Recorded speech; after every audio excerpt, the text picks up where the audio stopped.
The information contained in this program is not to be confused with medical or legal advice. An appearance on this platform is not necessarily an endorsement, but as always, we encourage you to do your own research. Enjoy the show.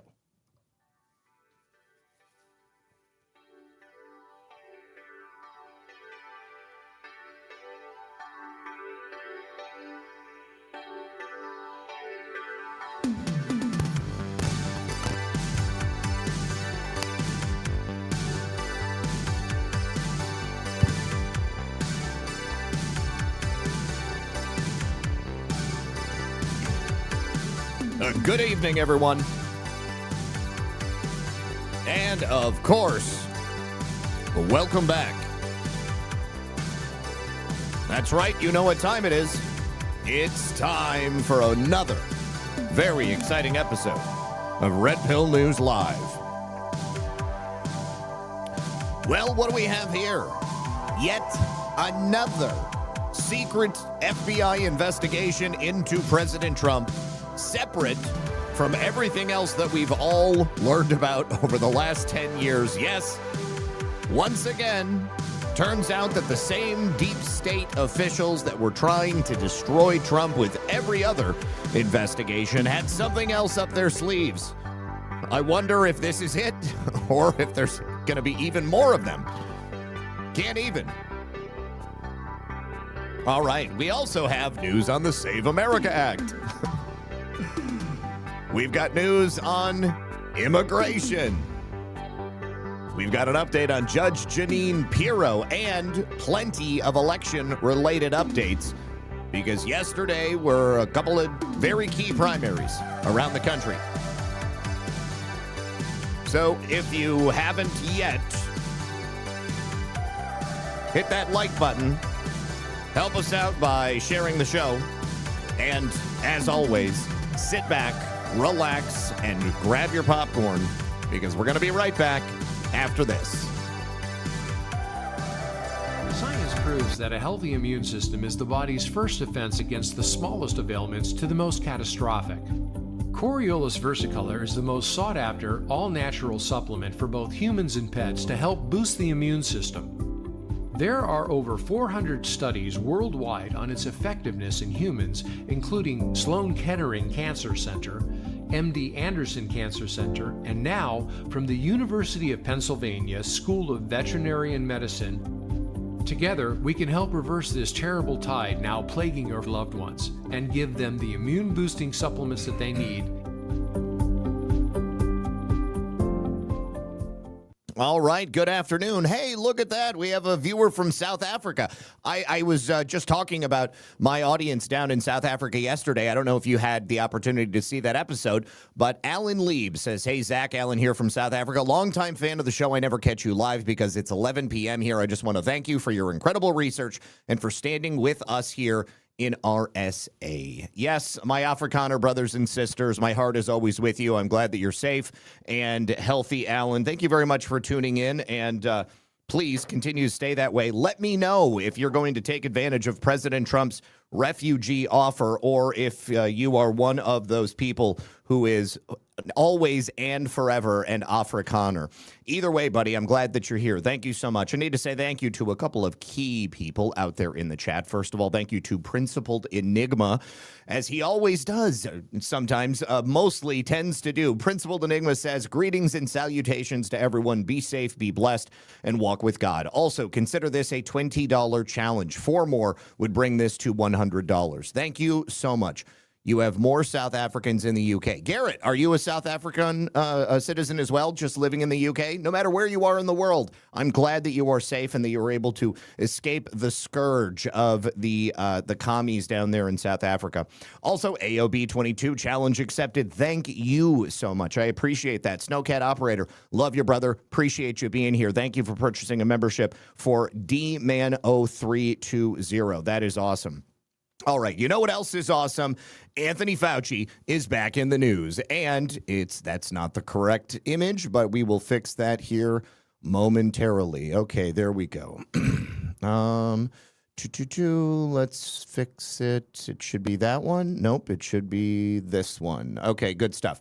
All right, so We have a new entry from Fauci's diary. This one is not going to disappoint. From January of 2021.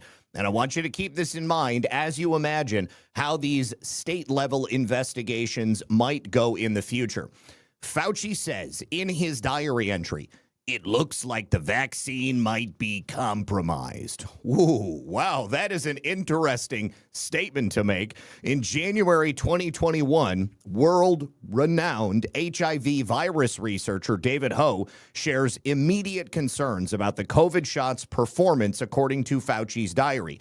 I also want to invite everybody to watch the Baseless Conspiracies that I did with John on Monday night on Badlands Media. If you haven't seen it, maybe you're not a Badlands Media viewer, but that's a great show, mostly because I'm on it, and I'm the one who brings the concepts and the stories every week. It's basically like I present a conspiracy to John, and then John is along for the ride. He either agrees or he tries to challenge it. But it was all about Dr. Anthony Fauci and, of course, the discovery of HIV and AZT as a medicine. It was all very, very similar to the exact same scenario that we saw during the pandemic with Dr. Anthony Fauci, COVID-19, and Remdesivir, also known as Run, Death is Near.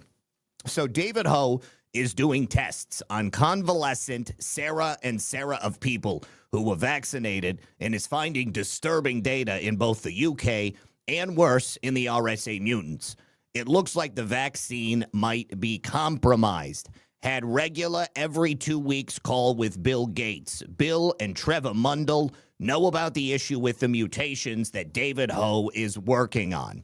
So Dr. Anthony Fauci knew at a minimum in January of 2021 that there was a problem of some type with this vaccine. Now, which vaccine? Not exactly certain, but Bill Gates and Anthony Fauci worked together to sort of split the vaccine market so that it wouldn't appear that there was a monopoly, but it would be just enough to make sure that there would be doses so that in their minds, every single human on the planet could be vaccinated.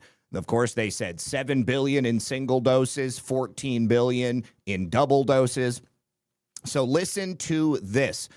My man, AG James Uthmeier, appeared on Faux News, and he spoke about how this investigation into Dr. Anthony Fauci is going to go. First, we begin with the revelation that Florida has already officially subpoenaed Anthony Fauci. That means that not only are they already diving into all of the evidence that Rand Paul was able to accumulate, but he has also now demanded evidence from Anthony Fauci himself. Before I play this clip, let me give a big shout out to Lukester777. Love you, brother. He says, love you, Zach, and the chat. I appreciate that. You guys are awesome. Okay, so let's hear from AG James Uthmeier. Dr. Anthony Fauci, Mr. Attorney General, you got the floor. What are you doing? That's great to be here. Well, just about an hour or two ago, we issued a formal subpoena to Dr. Fauci under Florida state law, seeking a breadth of documents ranging to what he knew, when he knew it, his doubts about the safety and efficacy of vaccines that he's out there promoting. And we're really focused in on his self-dealing. Evidence has come to light that he was trying to personally profit off of this. Amen. This is outside of his government duties, his official role. He's trying to pursue book deals, awards, get connected with high rollers that, might help him come into millions and millions of dollars. This is wrong, and it could go towards a deceptive trade practice, fraud, public nuisance, you name it. I think there's many aspects of Florida law that now are implicated. So what's the evidence that you're pointing at here? Well, a lot of it, he revealed himself in this diary. We've got communications, emails with subordinates where he's asking them to help work on applications for these awards. We know one award in particular, he made $900,000 on that. Again, this is separate and independent from his government salary. All right, so John Butterbauer over on YouTube says, are y'all ready for the draft? It's coming very soon. John, I will bet you $1,000 that we will not have the draft here in the United States. If you want to email me at redpill78@proton.me, we can do this like gentlemen off the air. I won't dox you, but I will pay you $1,000 if the U.S. military reenacts the draft and we take young Americans and conscript them to go to Iran, okay? redpill78 at proton.me. I probably won't even force you to give me $1,000, but I will eat my own words. And I will lose my $1,000 because that is how confident I am that the draft is not coming. Now, if you want to pay me the $1,000 when you're wrong, I doubt that you will, but I will give you the opportunity to do the right thing. Redpill78 at proton.me. There will be no draft. Mark my words. Somebody clip this. There will be no draft. Now, the other aspect of this is, of course, James Uthmeyer talks about the self-dealing, etc. Scurry says, I will match the $1,000. We don't want to scare him off, Scurry. I mean, $1,000 is generally speaking something that somebody could potentially part with, and they're definitely willing to win $1,000. If John is truly going to stand by his assertion that the draft is coming, then he should be willing to do it. I'll give you the opportunity. John. Just send me an email, redpill78 at proton.me. So James Uthmeyer mentions the self-dealing. I saw NF over there on the Rumble chat. Remdesivir, I certainly hope that they bring that up as a part of this investigation because Dr. Anthony Fauci definitely had a financial interest in selling remdesivir. And remdesivir could not be given to anybody. The only reason they gave it to people with Ebola is because they were already going to die. There's no point in giving them something that's going to make them any better at all because you can't stop the Ebola once you start bleeding from every orifice. But there is more to this. Now, James Uthmeyer in this second clip goes into a little bit more detail talking about some other things that they could potentially prosecute Fauci for. Do you think it could? It starts as a civil inquiry, right, but we're going to tie in all aspects of Florida common law, things ranging from deceptive trade, fraud, public nuisance. Nothing is off the table. Where you have lies and dishonesty that result in people getting hurt, and a lot of people got hurt. And this is one of the largest evidences of harm in human history, and if he's personally profiting off of that outside from his government role, he could have problems. Do you think it could? All right, so John says, you doubt that I will. Draft is coming, and if I had to put it out in front, you'll eat your words. John, like I said, I am perfectly comfortable wagering $1,000 on the fact that the draft will not be instated. There will be no conscription of American young men coming to fight in the Middle East.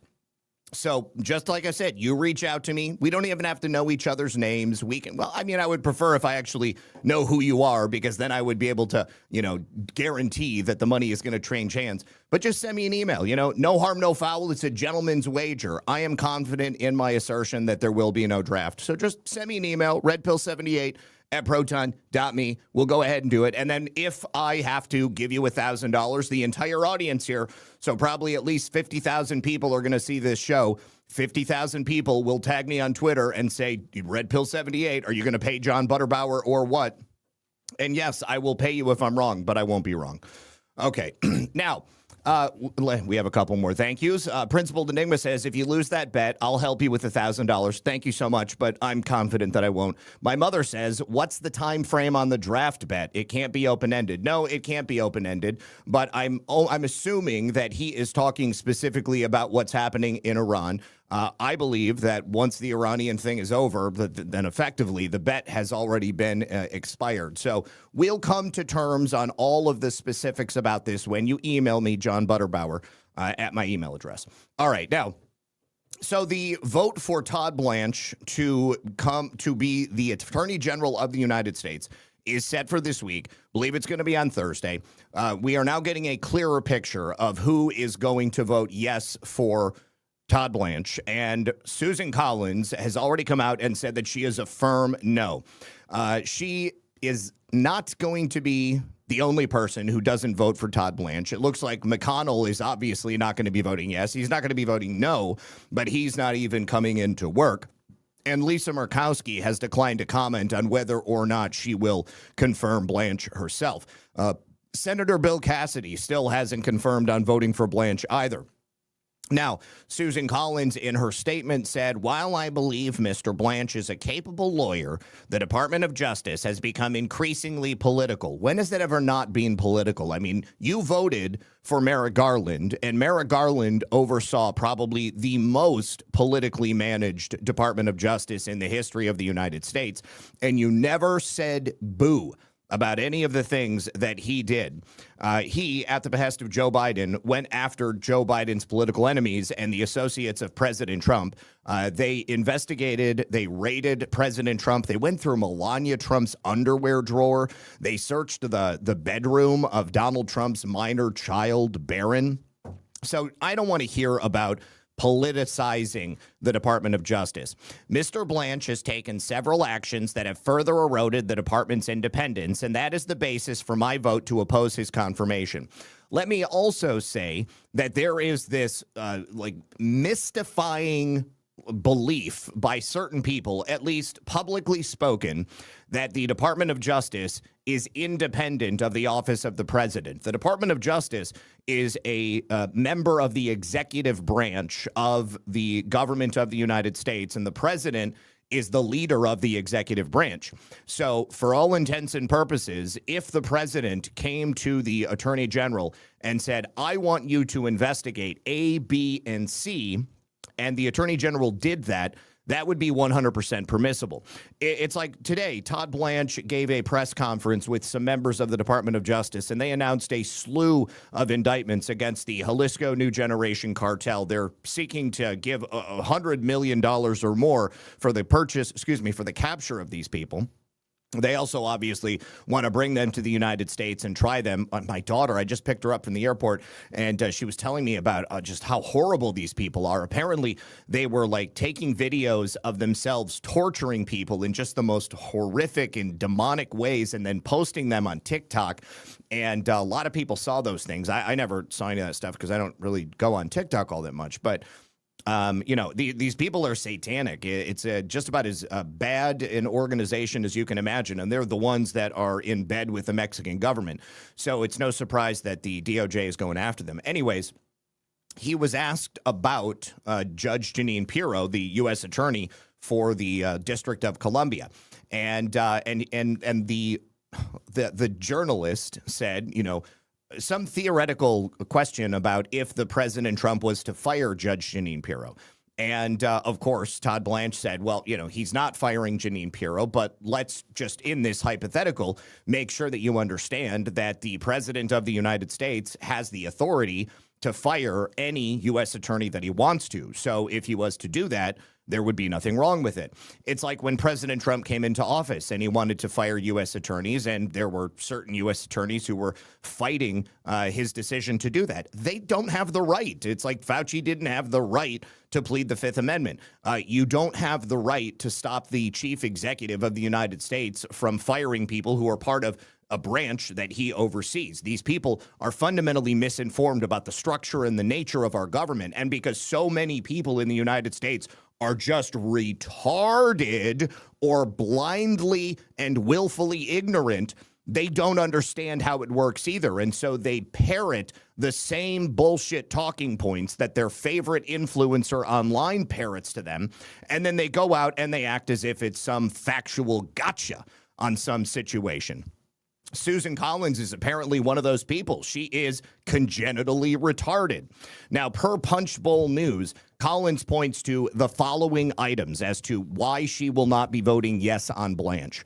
Number one, the approval of Trump's audit immunity deal and the anti-weaponization fund. I see nothing wrong with those things. President Trump was targeted by the IRS. He had his personal information leaked by the IRS by a political operative who was working as a contractor for the IRS through Booz Allen Hamilton. And the anti-weaponization fund is for people who have had the power and the punishing nature of the U.S. government used against them. Each and every one of those people should have a recourse to go and get some sort of compensation. As it stands right now, the United States government has the power to just stomp all over you and destroy your life, and you are powerless to stop it. And nothing will happen to them if that happens. Promise to anti-abortion groups to try to prohibit the mailing of abortion medication nationwide. What's the problem with that? Why do we need to make it easier to murder babies? Is it like it's just too off-putting for you, somebody who wants to murder their baby, to go to the doctor's office? You have to have the baby-killing pills delivered directly to your door. I find that offensive. I don't think that we should be helping people to murder things in this country. The attempts to indict Senators Kelly and Alyssa Slotkin. Well, they both, in my opinion, used their power and position not only within the United States government, but within the intelligence community. And Mark Kelly, as a former member of the military, who is still subject to the Uniform Military Code, the UCMJ, they used their positions to try to influence members of the United States military to essentially ignore orders by the administration. I think they should be prosecuted.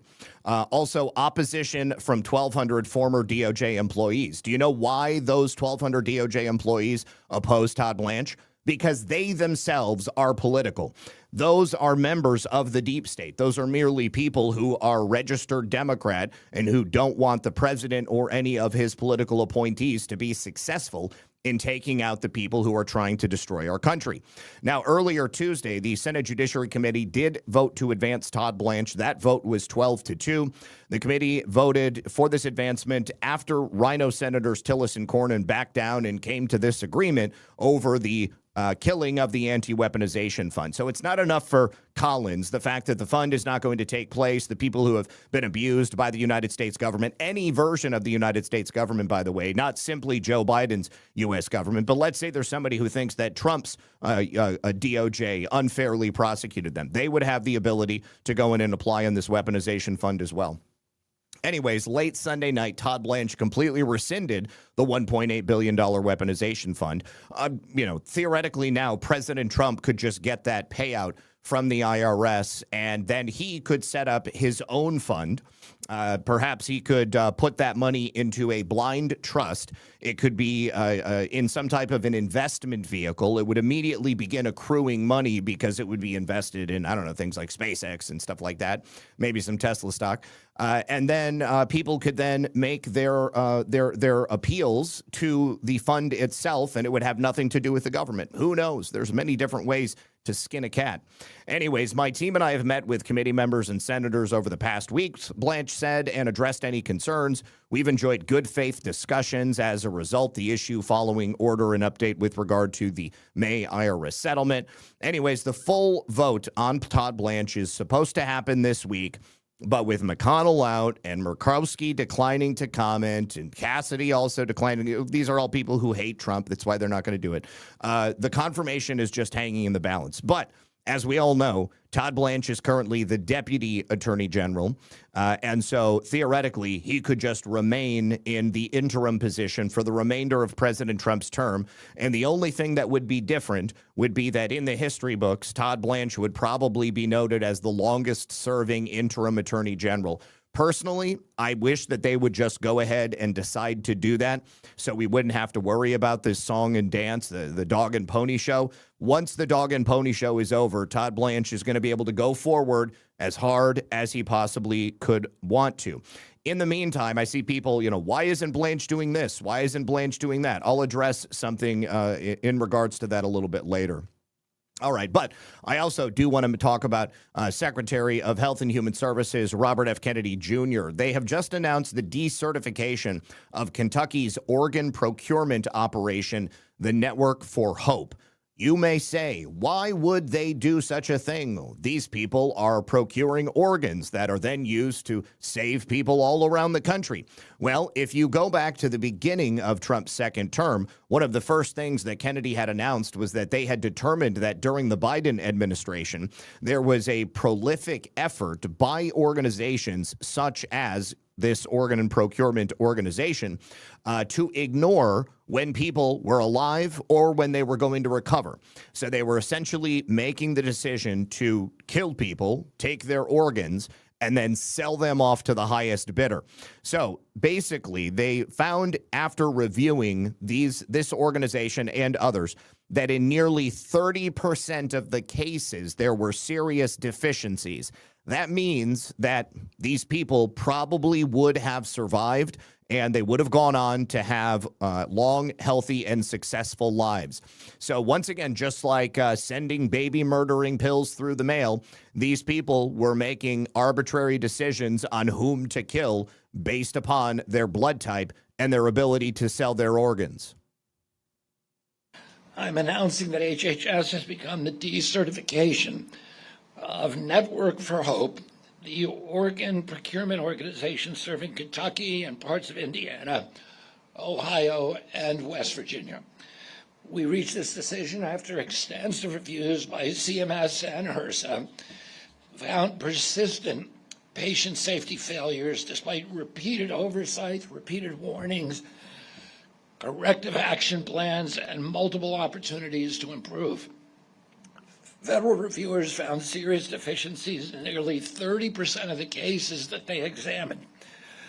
We found patients placed on the organ donation pathway who should have never been there. We found cases with the donation process continued despite signs that patients were not appropriate organ donors. We found repeated failures in clinical judgment, oversight, and patient safety. Make America and we found that great these problems again. continued even after the organization promised to correct them. These failures had real consequences. One of those cases involved TJ Hoover. TJ showed signs of awareness while on the operating table about to have his organs removed. Physicians refused to proceed with the organ recovery because they believed that he was still alive. Because they acted, TJ is alive and is here with us today. TJ, we are grateful that you're here, and we're grateful to those physicians who had the courage to do the right thing. I need to say thank you. First of all, 3 days ago, Claire Cat over the weekend dropped a donation over on Ko-Fi, $22. Thank you, Claire Cat. She said, Zach and Lisa, Muffin and Chi-Chi, you are so much appreciated in everything you do to keep us informed and entertained. And Zach's laugh can brighten even the gloomiest of days. Red Pill News is a must-see Monday through Friday at our house. Much gratitude and many blessings, Pete and Claire. Thank you so much, Pete and Claire. Also, just now, Trisha Q Patriot, Texas, said, just wanted to say I'm sorry to hear about your uncle. Much love to you, your mom, and the rest of your loved ones. God bless you all. Thank you so much, Trisha. I appreciate it. So there is a slight adjustment to the schedule that I announced yesterday. The show will proceed as normal tomorrow, and it's actually Friday that I will be off because the funeral is actually Friday. I got it mixed up when I was looking at the obituary. Tomorrow's actually the viewing. The funeral is really what they want me to be at, and that's where I want to be as well. So Friday, I will not be on the air. But yes, so I have heard about these situations for many years. People who were about to have their organs removed, and then they came back, woke up. That was seriously like the hand of God touching their head and saying, wake up now. You need to let them know that you should not have your organs removed. It's absolutely incredible that it has happened. And it's disgusting that these people care more about money than they do the lives of these people. And even more troubling is that they care about money more than their own immortal souls.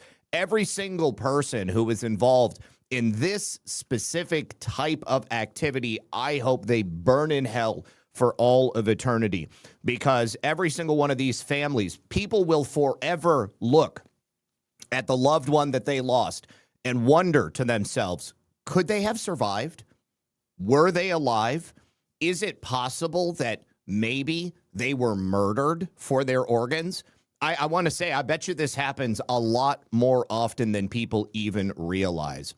All right, now, let's talk about Judge Jeanine Pirro, U.S. Attorney for the District of Columbia. Yesterday, we reported that she showed up at the White House and she had that big box, which appeared to have some records and stuff. Initially, people were speculating that President Trump had fired her, but I thought it was more likely that she was bringing in records most likely related to the cases that she ended up dropping as a result of these Lincoln pool vandalism cases, apparently being attributable to the actual installers of the lining. So we know David Hearn. We know about those 3 other cases that were dropped. But after President Trump spoke out, it was obvious that Judge Jeanine was going to have to go in there and actually speak with him. So she comes to the White House. She brings this white box after both CNN and Semaphore had said that she was going to be fired. We should all know by now, anytime the mainstream media says something, it's more than likely just an effort to try to get into people's heads. It's their own version of fifth-generation warfare. Lots of psyops going on. So she brought this box of evidence so she could show President Trump what really happened at the reflecting pool. So this box of evidence was brought to the White House in an effort to show and prove to President Trump that the damage to the reflecting pool was actually caused by shoddy construction and not vandals. So she is, of course, as I think we all know, an ally to President Trump. She's done an incredible job at her position in D.C., and I can only imagine one other person who I think would have done this job better, and that's Eagle Ed Martin. But unfortunately, you know what happened with him. We had a set of rhinos in the Senate who were never going to move him out of committee. So she was photographed bringing this stuff in there, gave President Trump the evidence. He has not commented either one way or the other. So I can only imagine that their relationship remains steadfast. Judge Jeanine Pirro is going to continue doing a great job. She's going to continue prosecuting people who, if it was your typical D.C. Liberal prosecutor, they would never see the inside of a courtroom. And I can only imagine that if Judge Jeanine chose to drop these cases after all of her public statements and all of the attention that was paid to the issue, she must have had a good reason to do it. I am not too proud to admit that although I want justice to be doled out fairly and impartially. Just because somebody differs from me politically or says, things that I don't like, that is not enough reason for me to want them to be prosecuted for something they didn't actually do.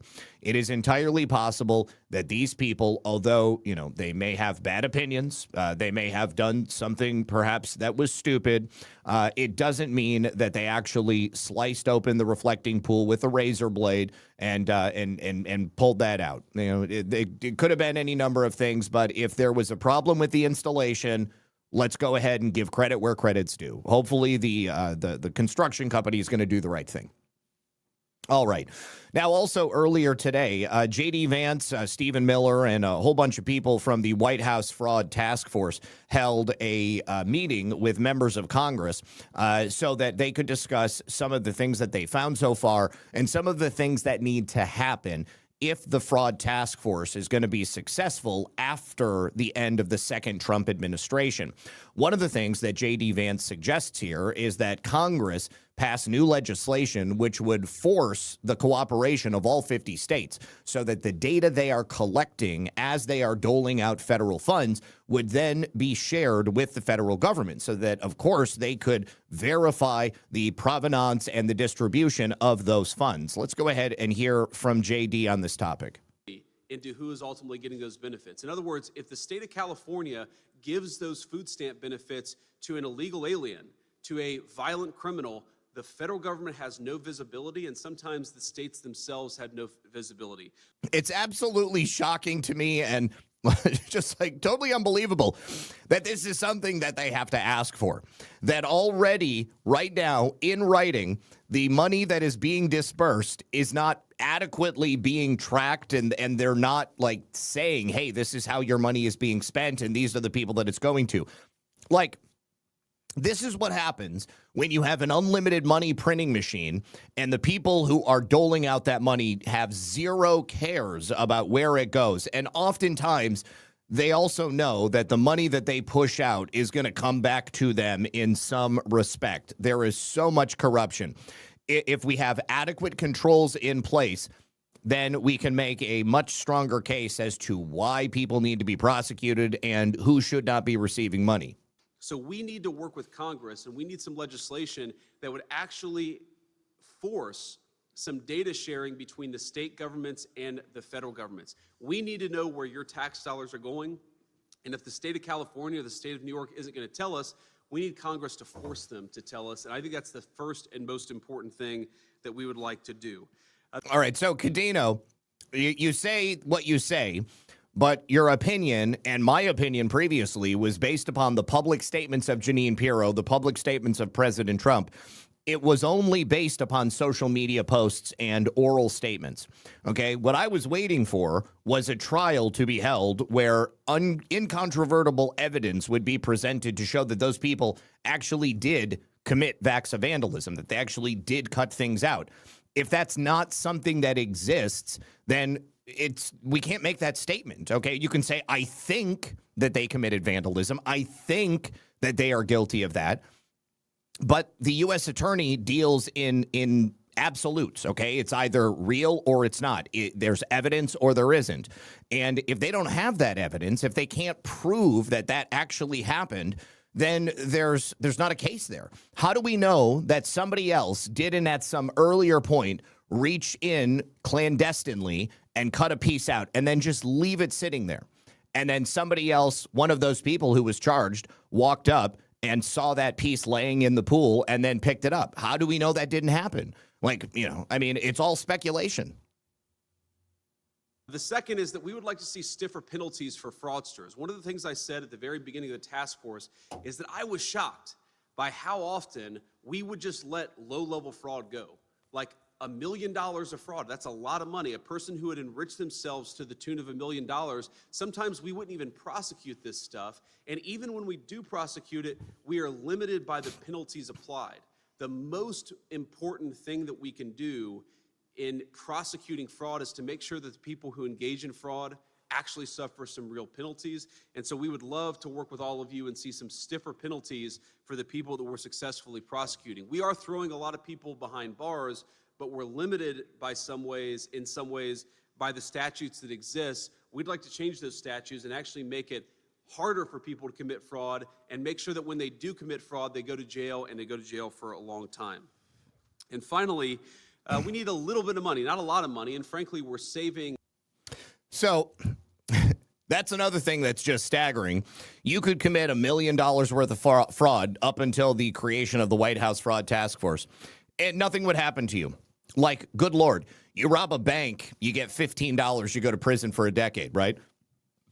But you just steal money from the federal government in such an incredible amount of money, and nothing will happen to you? Yeah. There can be no amount of fraud that is permissible. All of it must be punished, every single one. And every single person who touches that fraud, either through incompetence, allowing it to happen, or intention by making it happen, or by receiving the fraudulent funds, every single step along the way needs to be prosecuted. But again, we need to be able to prove it. That right there is the barrier of entry. All right, next, we also have this statement with Stephen Miller, who is also speaking on the issue of fraud and why we are seeing it at the levels that we are. It is, first of all, true, as the Vice President said, as hard as it is to believe, that for most recent history, which in the case of these programs would be in the history of these programs, if you committed $1 million of fraud or less, you were unlikely to ever be criminally punished in any way at all. And if for some strange reason in the past, a bureaucrat had the courage to defy that agency guidance and actually bring you to trial and put you in front of a jury, you'd be unlikely to do any real jail time at all. And this may be hard to believe that you could steal hundreds of thousands and ultimately millions of dollars and not do any significant jail time. Again, you can look at the sentences for the Feeding Our Futures fraud, which is one of the largest frauds in the history of any country anywhere in Minnesota, to see this. And there's a lot of reasons for that. I think probably the simplest, least conspiratorial explanation is that when Congress was drafting these statutes, they still lived, to use the phrase that he's left in a high-trust society, and it eclipsed their imagination that there would be systemic, widespread, continual lying, fleecing, and organized crime to rip off hundreds of billions of dollars from the American taxpayer, which is what has happened. So there needs to be strict, clear, mandatory minimums. Because by the time you've been convicted, you have already proven to a jury, this is not a civil punishment, this is you've proven to a jury beyond a reasonable doubt that you deliberately, willfully, maliciously engage in a scheme to steal from the American taxpayer and from those in genuine need. And when you've satisfied 12 jurors of that fact and been convicted, you deserve to have a very substantial prison sentence. That change alone would be watershed for fighting fraud, because it would mean that the Department of Justice would be able to, through prosecuting a few hundred or thousand cases in a year, be able to chill the criminal conduct of millions. Whereas right now, no matter how many people you prosecute, you're still left with the criminal element thinking, I'm willing to risk 6 months in jail for $5 million in ill-gotten gains. And we've reached the point, and again, only because of President Trump and the Vice President's leadership is this happening. I mean, how many people here would be willing to accept $5 million to go to jail for 6 months? I could probably do it. I could probably survive for 6 months in jail. Keep your head down. Don't mouth off to anybody. Hang out with your group. And that's it. You get out and you're set for the rest of your life. Okay, think about how many people have done that. Think about how many people have been willing to chance it because they know that very little is going to happen. There's a guy running against my congressman, Randy Fine, Dan Bilzerian. Dan Bilzerian's father got caught for some financial crimes many years ago, and the government never recovered the money. So Dan Bilzerian, years later, as an adult, comes out, and he's suddenly this super wealthy guy, and he says that he made his money playing poker, high-stakes poker. Everybody always knew it was a bullshit thing, okay? He didn't make his money playing high-stakes poker. Otherwise, he would still be playing poker and he'd be making more money. Okay, what happened is his father took the money that he stole. He put it into a trust that was not in his name. It was in his kids' names. And so then suddenly that money is not connected to him. And now, here you go. Your kid is a multimillionaire. Yes, Randy is kind of nuts. But Dan Bilzerian is a clown, okay? He's like not the guy to replace him. Anyways, my point is that Dan Bilzerian's father might have went to prison for a little bit, but he got out and he was still a multimillionaire, and his kids were total millionaires as well. You know, if you steal money like that from the federal government, you should be doing real time. It should be the same type of crime as if you rob somebody at gunpoint or if you steal from a bank. You know, it's ridiculous to me that they even have to have this conversation. Reached a point as a country, until we came along, as hard as it is to believe, where we have federal law enforcement in cities around the country who... Gordon, you're correct, but that doesn't happen to everyone. And I'm telling you, there are people out there who say, do the mental calculus, and they say $5 million versus 6 months where you're not necessarily going to get held down in the shower. And they would do it. They would absolutely do it. Who have to conduct weeks or months-long investigations of daycares where there are no children present at all, to be able to then go into a court of law and say, no kids on Monday, no kids on Tuesday, no kids on Wednesday, no kids on Thursday, right? And this is the real thing. We have federal law enforcement officers who then they have to issue subpoenas and search warrants to get phone records, email records, financial records. And what does it all end up with? You go to a jury in Minnesota and you say the defendant has collected $7 million for a daycare, claiming to be taking care of 100 children for 6 months, and we found one kid attended in that entire time, and he was the nephew. So you spent months of federal effort. When you do that and you're found guilty, you belong in jail for a very long time. So in other news, Jeff, I mean, I think that they are totally aware of it. I mean, the point is, though, that you've got different efforts across different areas of government trying to address the total problem. So, yes, fraud resulting in billions of dollars being stolen from American taxpayers is one way that the United States government is totally inept and losing money. Improper payments by the U.S. government. That's another way. That's also something that, you know, these people in these various federal agencies are addressing. The Pentagon not being able to pass an audit. That's another way that billions of dollars are just slipping through. Pete Hegseth is doing his own thing to try to address that. The amount of money every single year in total that just disappears is shocking and is enough to probably set every single one of us up in this audience for the rest of our lives. A good portion of the American public, all the problems that we have, the homelessness, the drug addiction, we could probably solve it all at once if every single dollar was accounted for and wasn't just getting set on fire like the Joker. But yeah, it is a big deal. It's a big deal. And every single place that we can possibly address it, we need to. We need to stop acting like money is infinite. I know that there is an infinite money printer at the Fed, but that's another issue entirely. All right, so Obama-appointed Judge Allison Burroughs had to file an order related to her overseeing of TPS for Somalis. The Supreme Court has already ruled on all of this. Now, Judge Burroughs had attempted to block the Trump administration from terminating TPS for Somalis. The only problem is that when the Supreme Court made their decision on March 17th, there was already, it wasn't March 17th. Termination was supposed to take place on March 17th, but a federal judge had halted that termination. But on Friday, Judge Allison Burroughs, an Obama appointee, issued a brand new administrative stay because the plaintiffs filed this amended complaint for an emergency motion. So you've got more than 100,000 Somalis living in the U.S., 5,000 of them approximately are supposed to be eligible for TPS. So her order came out after the Supreme Court ruled earlier this year that the Trump administration is free to end TPS anytime that they want. Temporary means temporary. It's not just for Haitians. It's also for Syrians. It's for the Sudanese. It's for any country that TPS was previously granted. So they voted 6-3, ruled that temporary protected status is temporary. Trump administration can end it. So the Justice Department responded to Judge Allison Burroughs' order from Friday. And they said Judge Allison Burroughs just entered yet another order preventing the termination of Somali TPS.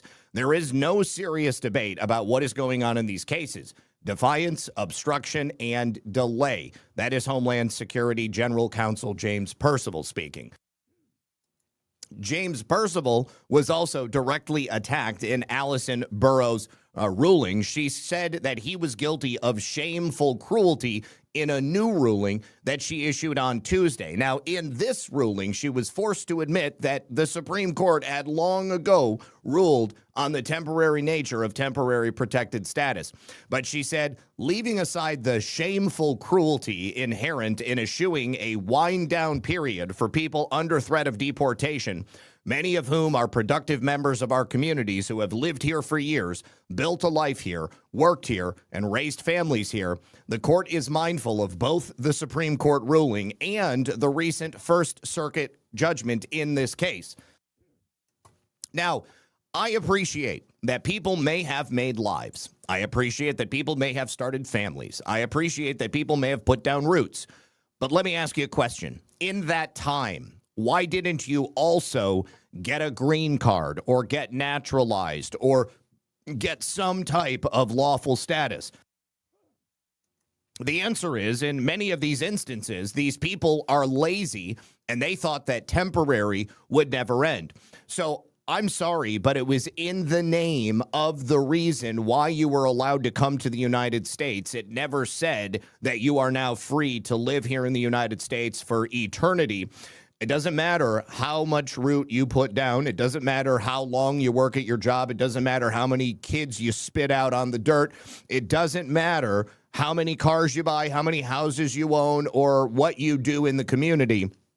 If you did not go about the process of trying to become a citizen of the United States and you were merely a temporary resident, that residency is ending and you can now see yourself out. Otherwise, we will remove you.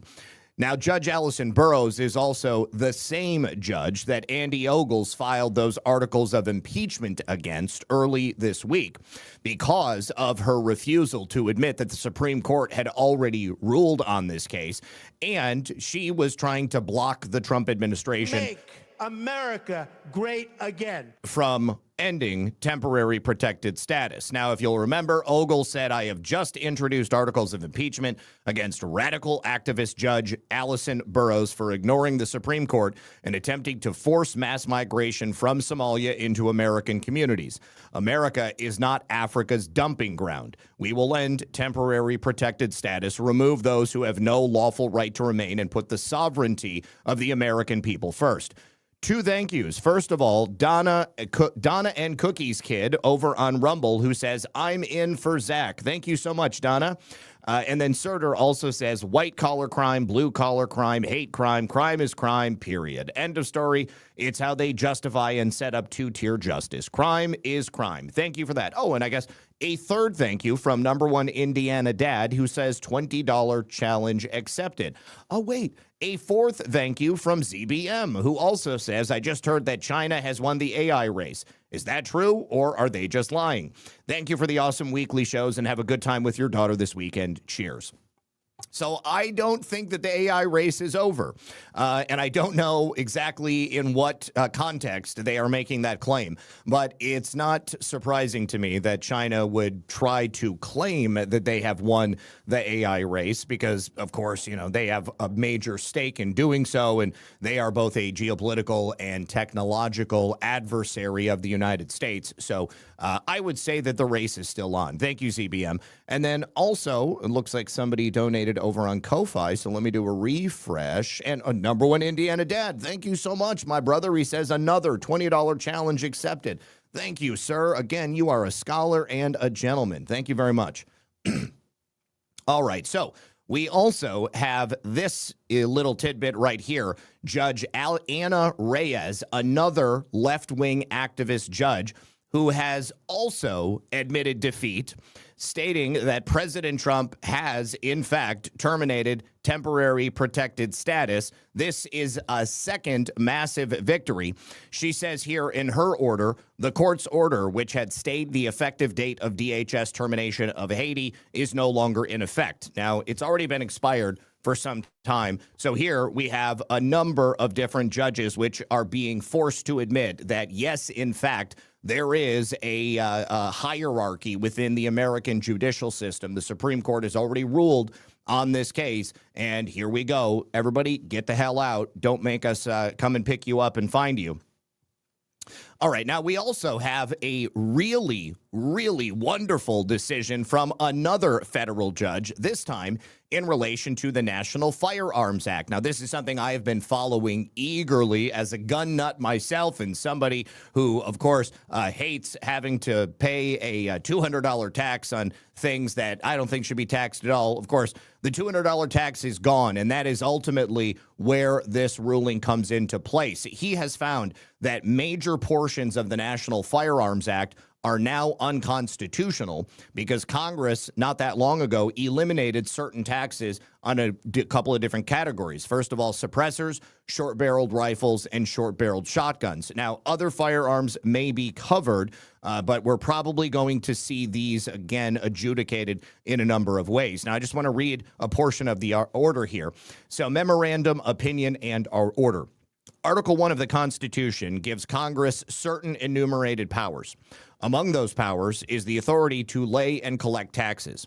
U.S. Constitutional Article 1, Section 8, Clause 1, in 1934, Congress invoked its taxing power to enact the National Firearms Act, a scheme to constrict the market for certain classes of firearms. First of all, a suppressor is not a firearm. It is a hearing protection device. It is entirely inert, either when it is attached to a firearm or when it is bought on its own before you attach it to a firearm. It doesn't do anything. All it is just a contraption with a baffle to allow a projectile to go through it so that it doesn't kill your ears. So, as passed, the NFA required individuals to pay a tax before transferring or making a covered firearm, and it included burdensome regulatory provisions to aid the collection and enforcement of those taxes. At that time, the NFA possessed the key feature of any tax. It produced some revenue for the government. But that's no longer true because in 2025, Congress eliminated the NFA's transfer and making taxes for 4 categories of firearms: short-barreled shotguns, short-barreled rifles, silencers, and a final defined group of miscellaneous firearms. Now, because today's NFA does not generate any revenue from untaxed firearms, its regulatory provisions cannot be upheld under the taxing power. And there is no sign that the NFA's text, structure, or statutory history that Congress invoked any other power in crafting the NFA provisions at issue. Thus, the regulatory provisions must be enjoined as unconstitutional because they exceed Congress's enumerated power. Now, how will this affect you if you are buying a firearm that is up until today regulated by the NFA? Well, I can say in the instance of a suppressor, and most likely a short-barreled rifle or a short-barreled shotgun, you're probably no longer going to have to fill out the NFA paperwork, which means that you should just be able to go into a firearms dealer where they sell these implements, should just be able to buy one. Whether or not that happens in practice, we'll have to see. But I think I'm going to go ahead and buy a new suppressor here in the very near future, and I'll tell you guys exactly what happens.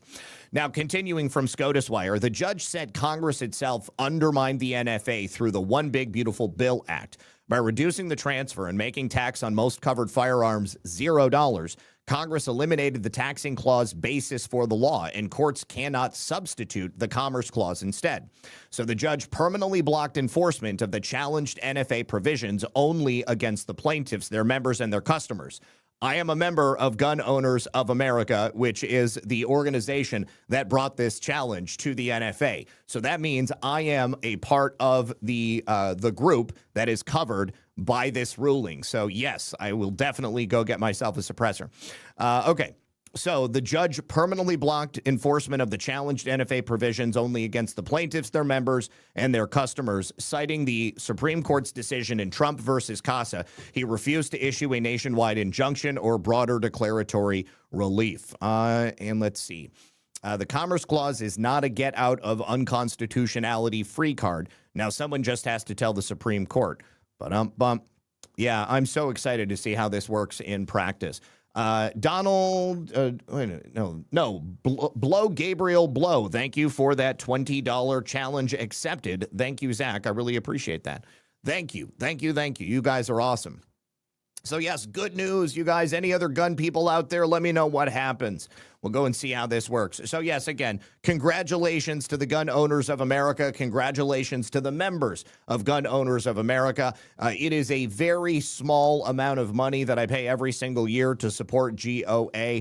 And of course, it has made me a member of a number of classes that have come up as part of these challenges to the unconstitutionality of Congress's attempts to regulate the keeping and bearing of arms.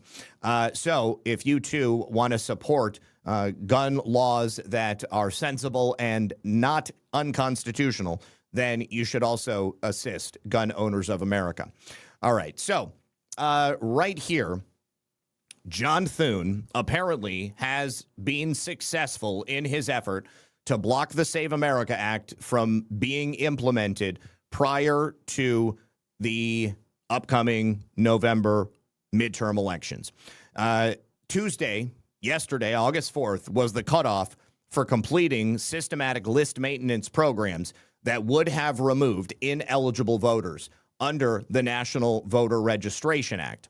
So under the NVRA, states must complete any program whose purpose is to systematically remove the names of ineligible voters from the official lists of eligible voters no later than 90 days before a primary or general election for federal office. So for the November 3rd, 2026 general election midterms, this 90-day quiet period begins on or around August 5th. That is today, exactly 90 days prior. So systematic programs, therefore, must have been finished by August 4th. The restriction covers bulk or programmatic activities such as large-scale data matching, mass mailings, or similar efforts aimed at identifying and removing ineligible registrants. It does not freeze the rolls entirely or ban all changes. Exceptions explicitly allow continued processing of new voter registrations, obviously subject to each state's ordinary deadlines, which vary and are often much closer to Election Day, or some even allow same-day registration. Or in the case of North Dakota, if you walk in on Election Day and you have a driver's license, you can go ahead and vote. Individual removal at the voter's own request due to death, criminal conviction, or mental incapacity as provided by state law, and corrections of a registrant's information and routine day-to-day updates. There are some contemporaneous references, including court filings and election official notices, specifically citing August 4th as the completion deadline for obtaining lists and performing such systematic removals ahead of that quiet period. Other sources describe the blackout as starting today, but we'll just say we're now within that 90-day period. So President Trump, for a long time, along with many of us out here in the general public, have wanted election integrity to be number one when it comes to securing the future of the United States of America. After what happened in 2020, it was devastating, not only to us personally, but also to the nation as a whole. The next 4 years that followed for many were dark, dark days, my friends. I'm sure a lot of you out there were just as depressed as I was in the wake of Joe Biden moving into 1600 Pennsylvania Avenue. His win was improbable. We saw the writing on the wall. We gave all of the data. We had all of the evidence that we could possibly accumulate.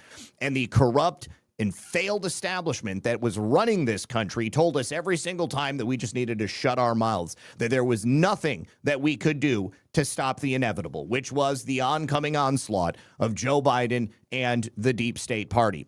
So now President Trump is back in office, and he has attempted to make election integrity one of his main tenets.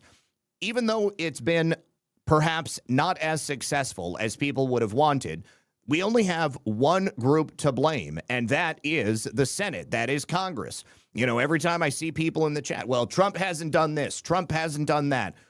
Study the Constitution. Actually investigate what powers the president has. Educate yourself on what powers the judicial branch has. Educate yourself on what powers the legislative branch has. Because 9 times out of 10, the shit that people complain about Trump not doing are things that he can't just make happen. He has to do them within the confines of the structure of the United States government. You want to blame somebody other than the people who are actually stopping these changes from being made? You're going to have to go back in time and blame the founders of this nation and the people who actually compose the Constitution of the United States of America. They put these powers in writing. They have 3 separate but co-equal branches of government. Of course, again, in practice, things are very different. But unfortunately, the president is not an emperor. He's not a king. He can't just make certain things happen. And we've seen a number of executive orders that President Trump signed. Now, if this was a different time, if this was a different president, then those executive orders would effectively be enforced as if they had been completed and put into place by the Congress, as if they were legislation. But it's not, and they can't be. And every single time Trump tries to do something, we see what happens in the courts. We see the challenges coming from the commies, the left-wing organizations. So I think President Trump has done a hell of a job. I think that he's put together a team that is attempting to address these things. But in the case of Save America, in the case of voter registration, in the case of actually cleaning up our election system, it's Congress, okay? It's not President Trump. Yes, so you're saying the no king rallies are worthless, Zach. Yes, I am, 100%, of course they are. But I want people to understand when they're angry at President Trump for not doing something, they are more often than not directing their anger in the incorrect direction. And I also wonder how many of those people have bothered to call their congressmen or senators. I wonder how many of those people have gone out and, actually done work. I mean, it's one thing to sit there and, yell at the television. It's another thing to actively get out there and do something proactive. But President Trump has done everything that he could, and I'm sure that there were plenty of conversations behind the scenes. The problem with the Save America Act not being passed and now not having enough time to enforce anything that would be in it before the election is John Thune's problem. Oh, shit. Hold on. I forgot to turn on the fan on my camera. Okay. And there's 83% of the country who agree with us on this, and that includes Democrats. It's not just the Republicans that want this done. So August 4th came and went. John Thune didn't get his shit together. I would say it was intentional. And so now it's too late to challenge states to systematically remove those names of ineligible voters from their voter lists. But fear not, young, intrepid viewers, because, of course, we still have the Department of Justice monitoring to see if illegal aliens and non-citizens are on the voter rolls and are allowed to cast ballots. I would say that even though many of these states have not given access, who have not taken access to the SAVE database, and also partnered up with the Department of Justice, I'd say the Department of Justice already has an idea of people they believe are non-citizens that are perhaps going to be ready to cast ballots. And when those people cast ballots, I think the Department of Justice is going to be ready to prosecute the public officials, the members of the government who are allowing these things to happen. Yes, they'll be the same people who have actively fought against cleaning up the voter rolls. So there is a way forward, and I think that there are things that will happen. I think that the administration, President Trump, has wanted the focus on the Save America Act as if it's the only thing that's going to save our elections. But as I've said from the beginning, it addresses, one or two issues in regards to election security that we want to see happen. But now John Thune has proven that under no circumstances is he willing to stand up for the things that Americans want. So I hope that they push John Thune out, and I hope that the Senate considers trying to put somebody else into the leadership position as the leader of the Senate. Now, Mike Lee, it's interesting. Now that there's no way forward to actually have it implemented, Mike Lee posts this. He is, of course, one of the biggest supporters of the Save America Act and one of the original people who had attempted to get it passed. And now he says things are moving in a favorable direction. Wow, isn't that interesting? As soon as it won't matter for this election, John Thune allows for things to start actually happening. Take a listen. I just came from a very productive meeting with Senate Republicans, and the conversation has shifted in a very favorable direction. We're talking now much more about how best to do this, not whether to stay and work on the Save America Act, but what procedural vehicle to use in order to get this thing done.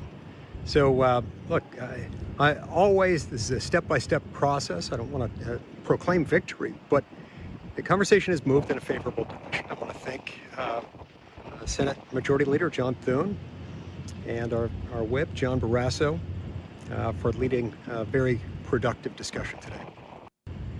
Well, isn't that interesting? So, yeah, so now John Thune is actually moving forward. Let's see what the conversation looks like down here. I want to see if anybody calls out the fact. People kind of just glazing Mike Lee. Thank you for working hard. Let's hope Thune isn't just trying to placate those in favor of the SAVE Act. He says, trust but verify. Sure thing. Grok, if a simple majority of Republicans vote or motion to forego recess, do the Democrats then vote too, needing 2/3 of the Senate? No, a motion to adjourn or recess requires only a simple majority of those present, typically 51. So that is an easy way to do it. Let's see. Okay. Anyways, so yeah, we'll see. We'll see if they're going to be willing to forego recess. We know that VP Vance is in D.C., so if there was a vote, then they'd be able to make it happen. Let me say thank you to No Thanks Joe on Pilled, who says, thanks, Lisa and Zach. Happy hump day. Great work. Amen. Great work always. And God bless and be safe all. Thank you for that. Then Filter Dog, federal judge rules Trump can begin deporting roughly 350,000 Haitians after ending their temporary protections. Yes, that is correct. All right. Listen, before we get into the next story, which deals with another potential attempted assassination of President Trump, I need to mention the next sponsor of the program. That's going to be our friends over here at Rumble. You guys, you hear a lot about crypto. Lots of chitter chatter. But what a lot of people miss is that crypto was created so that you could actually own and control your own money. Now, after 2008 and the financial crisis, Bitcoin was designed as an alternative to banks. So instead of a bank holding onto your money, delaying transfers, limiting access, you're in control. And if you've ever had to wait for a transfer to clear, you know exactly what I'm talking about. It's a problem. So fast forward to today, everybody's heard about crypto, but maybe you're feeling like getting started feels complicated still. So this is why I love the Rumble wallet. It takes all the complexity out of it. It makes it simple.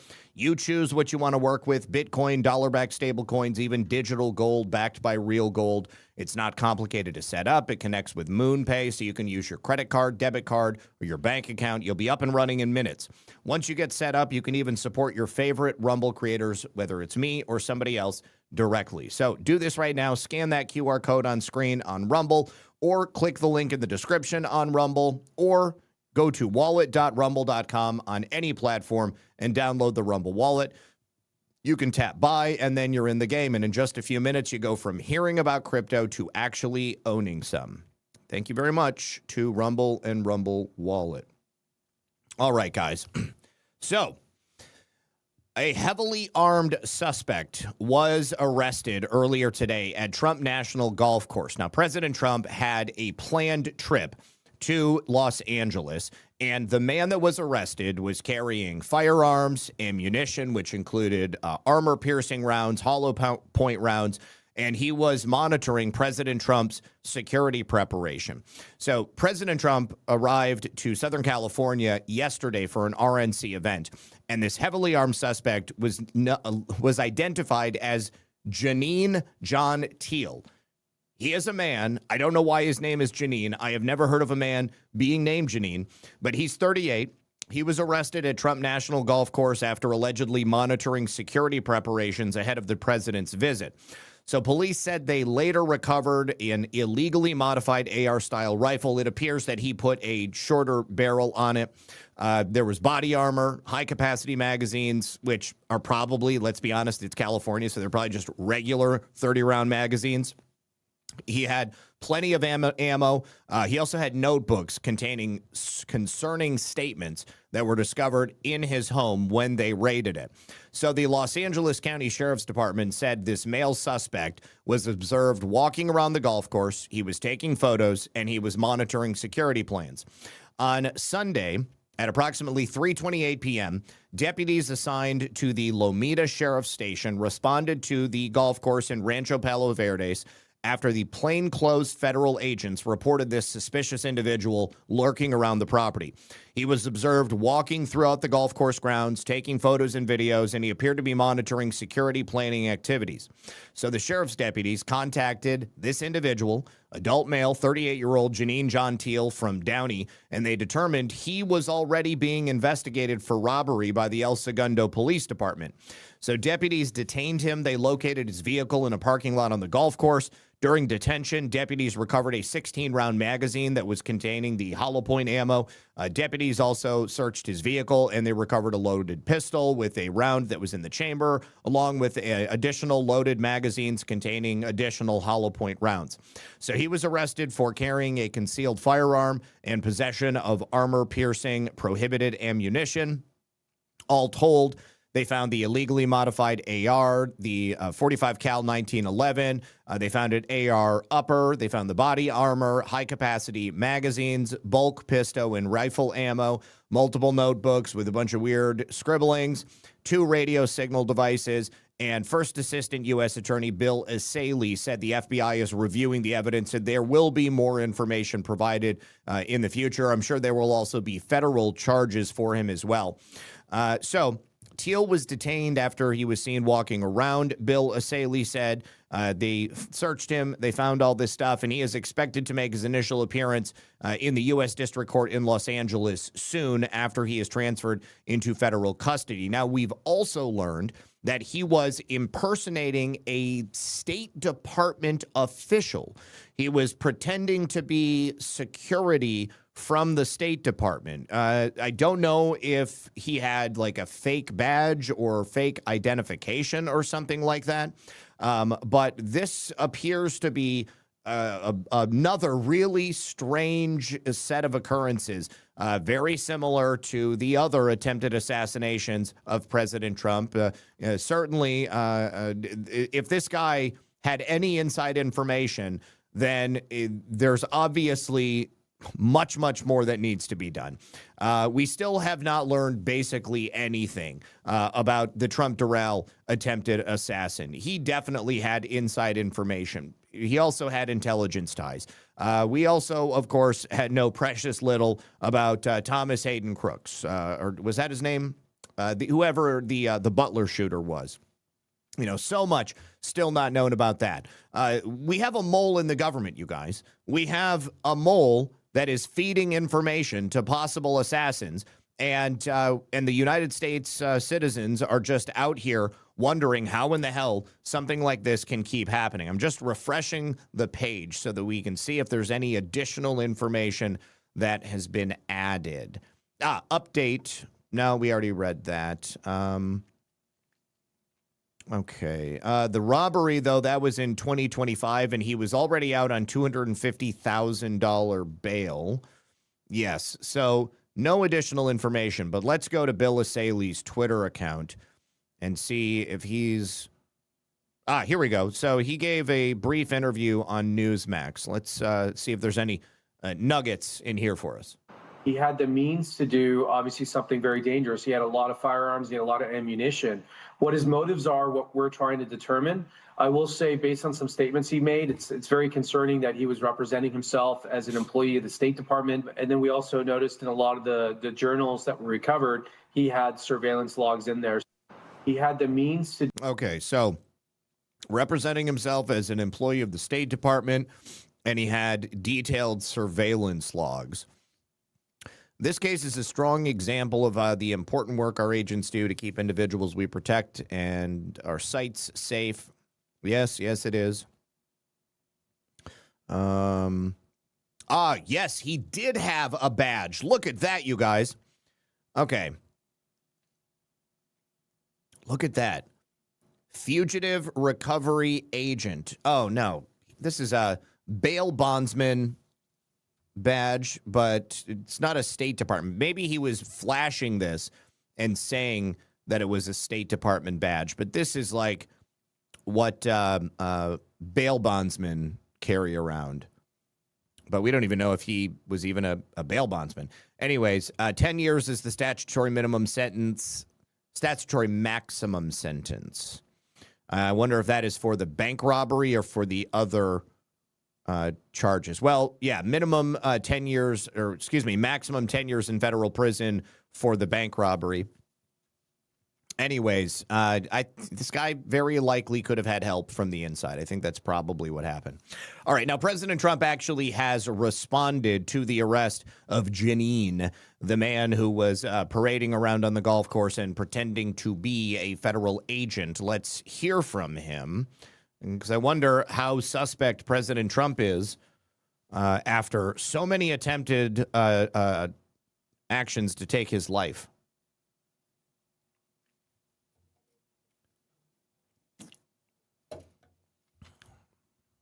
Circle K.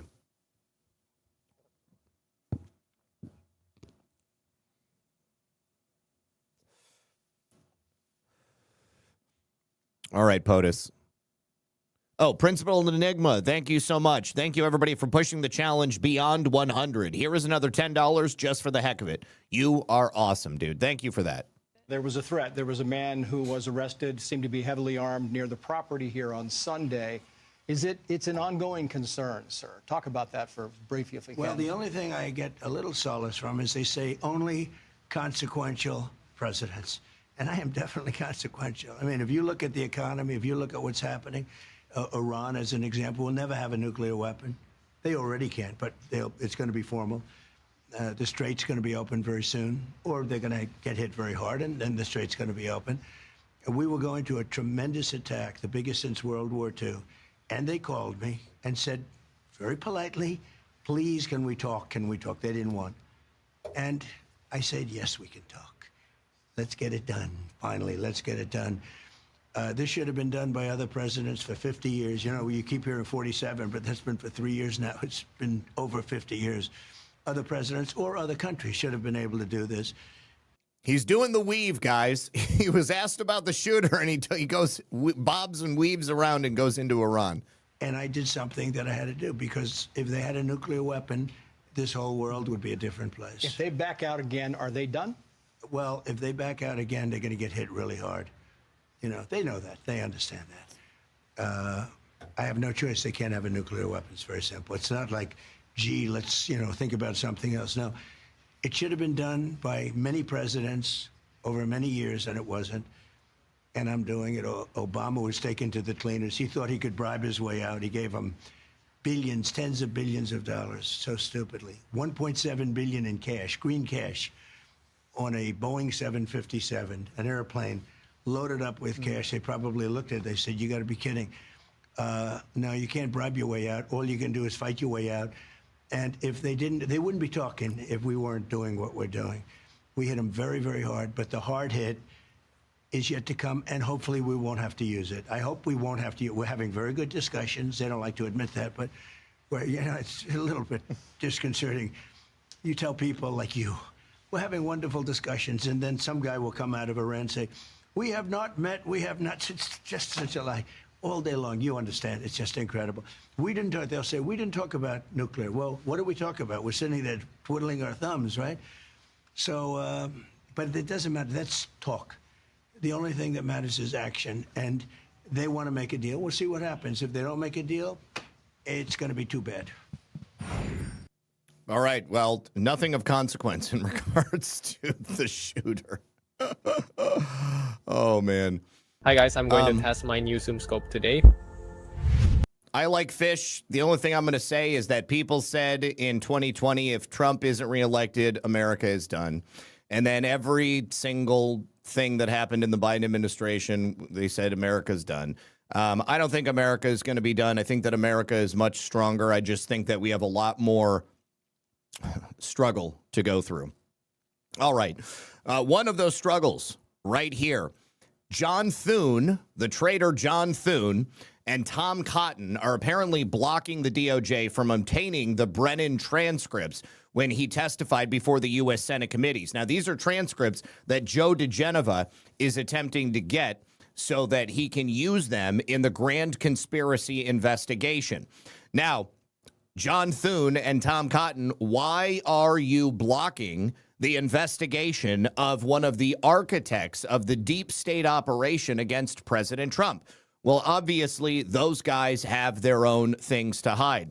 Thank you to BDR1776, who says, late again, here is the 10 for the challenge, and thoughts are with you and your family for your loss. God bless. Thank you, sir. I do appreciate it. And also, since you just got here, I am going to be on the air tomorrow. It will be Friday that I'm going to be at the funeral. Jep863, Zach, what is the bet? He was booked as a white racist male that identifies as a Middle Eastern. What I want to know is, what agent did that badge number belong to? So it wasn't a federal badge. It was just like a bail bondsman badge, so it wouldn't have been associated with any federal agency. Well, I was expecting it to say that it was a State Department badge, but it sounds like he was just flashing it and then representing himself as a member of the State Department. But yeah, I mean, good point. That's definitely what I would have looked for. So considering it's California, he was probably booked as a white male, even though he was clearly a Hispanic or something like that. So John Solomon from Just the News is who broke this news early this morning that it's Majority Leader Thune and Senator Tom Cotton who are blocking the DOJ investigation and Joe DeGenova from obtaining these transcripts, key pieces of evidence in the investigation of John Brennan. These are from his interviews with both the Senate Judiciary and Intelligence Committees. So this is obviously a problem. It's holding up the investigation into Brennan and his role in the deep state coup to try to take down President Trump back in 2016. Now, John Solomon was critical of Acting Attorney General Todd Blanche, saying that he refuses to authorize a subpoena to the U.S. Senate to obtain the documents. Now, my immediate thought on that is that in order to become the Attorney General and make it through the vote, he's going to need the votes of both Thune and, of course, Tom Cotton. So if he enters into some situation where he's has a contentious breakdown in relations with the Senate, you might have Thune and Cotton both say that they're not going to vote for him. So again, as I said on so many other things, it's going to require Todd Blanche to make it through the confirmation process before he would be comfortable in actually pushing forth a subpoena for something like this. Now, if it comes down to it and he's unable to make it through the vote and President Trump says, you know what, I'm just going to remove his name from consideration and we're going to have him act as interim attorney general for the rest of my term, well, then Blanche is going to have the handcuffs taken off. So I believe that we might have a clip here from John Solomon. Let's take a listen. I'm going to go back to being a reporter for a second. I do not know this information from anything I've gained in government. I can tell you with 100% certainty that Republicans are obstructing the investigation into weaponization. There are two Republicans I can name by name, Senator John Thune and Senator Tom Cotton. They have refused for months now. The first request came in late January, early February. They are refusing thus far to provide to Joe DeGenova, to the prosecutors in Florida, to the Miami U.S. Attorney, to the Justice Department, the transcripts of John Brennan's interviews with the Senate Intelligence Committee. They have refused to do so. I'm going to call out a third name because I don't understand the Justice Department's behavior. When a body that's separate of the executive branch doesn't comply, every other time in American history, go back to Iran-Contra, go back. Independence, I also stopped the show to make comments to people in the chat. Are you suggesting that I shouldn't gratefully thank people who donate to the show? Because then I feel like it would be ingrateful and it would be impolite. So that's merely all I'm trying to do. So here I am stopping the show again to comment on your chat. Back to Watergate, the Justice Department subpoenas the Congress. For some reason, the acting Attorney General, who wants to be the permanent Attorney General, has not authorized a subpoena to the United States Senate to get those documents. Those documents will allow the prosecutors in Miami to decide whether the charges are warranted against John Brennan. The idea that Republican senators will not cooperate with the Republican administration is ridiculous politically, but it's illegal. It's obstruction. There ought to be a grand jury subpoena sitting in the Senate clerk's office, and there ought to be a court case yesterday compelling this because the Justice Department has been delayed by 8 months by two Republican senators who have the responsibility and the ability to deliver this. You want to get to the grand conspiracy case, you need the missing evidence, and the Senate possesses it. And as of this date, I can find no evidence they've turned it over, and there is no grand jury subpoena because the clerk of the Senate would have to report it publicly. I just checked the congressional record again today. So Todd Blanche, Tom Cotton, John Thune, you got some explaining to do to the War Room posse. So, I would imagine that this is all hinging on the confirmation of Todd Blanche because, of course, if he is unable to get confirmed, then he's just going to have to be the interim for the rest of President Trump's term. So we are constantly in this holding pattern, I feel like. It's frustrating, but as I've always said, I want them to do this the right way. We don't know that somebody else would be willing to secure these investigations and indictments against members of the deep state. If President Trump is forced to put somebody forth that is palatable to the rhinos and to Democrats, it's probably going to be somebody who is not willing to go the distance that is necessary to bring justice to the American people. All right, so continuing, thank you so much to Beachbound 904 for the monthly supporter. Thank you to B4U2C. Sorry for the loss, Zach. My thoughts and prayers are with you this week. God bless you and for what you do for us watching. Thank you for that. And then Lee Walden, ahoy, Zach, Miss Lisa, and crew. I'm very confident that with patriots like you and the boss, the promise of America is still within our reach. Stay the course. We stand in the breach and are here for a reason. Thank you for that. I really appreciate you. All right, so Independence, one of the cool things about being live is that I can interact with the audience. That's why I respond to people who donate and people who don't donate, like you. I am just merely trying to have an experience with the audience. So I don't know what to tell you, man. You know, this is the way the show goes, and I'm going to continue to have conversations with people, whether they donate money or not. I don't ask for people to donate. You don't hear me begging for donations. I would say that's money grubbing. This is me just trying to interact with the audience, which is, again, one of the reasons I like doing the live shows. All right, now, in addition to the obstruction that we are witnessing in the Senate, we also, as I mentioned at the start of the show, have newly declassified documents released by President Trump, which show that, yet again, we have another investigation by the FBI secretly probing President Trump, again, for being a Russian asset, this time for the firing of James Comey. How ridiculous. I thought we were done learning about all of the secret investigations of President Trump, but apparently the FBI opened yet another criminal probe, this time targeting President Trump in May of 2017. They again alleged that the newly elected president may or may not have been acting as a Russian asset when he fired then director of the FBI, James Comey, even though the Bureau's own evidence overwhelmingly showed at that time that there was no collusion with the Kremlin. And again, FBI, part of the executive branch, part of the Department of Justice, the president has the right and the authority to fire the director of the FBI, the deputy director of the FBI, or damn near anybody else within that agency that he wants to at any time. Simply because somebody is the FBI director doesn't mean that they have the expectation of remaining the FBI director. The president can fire whomever he wants to as long as it's part of the executive branch of government. So internal memos that were newly declassified today by the White House show that this investigation, codenamed Oxferd, was launched in the immediate aftermath of Comey's firing on May 9th, 2017.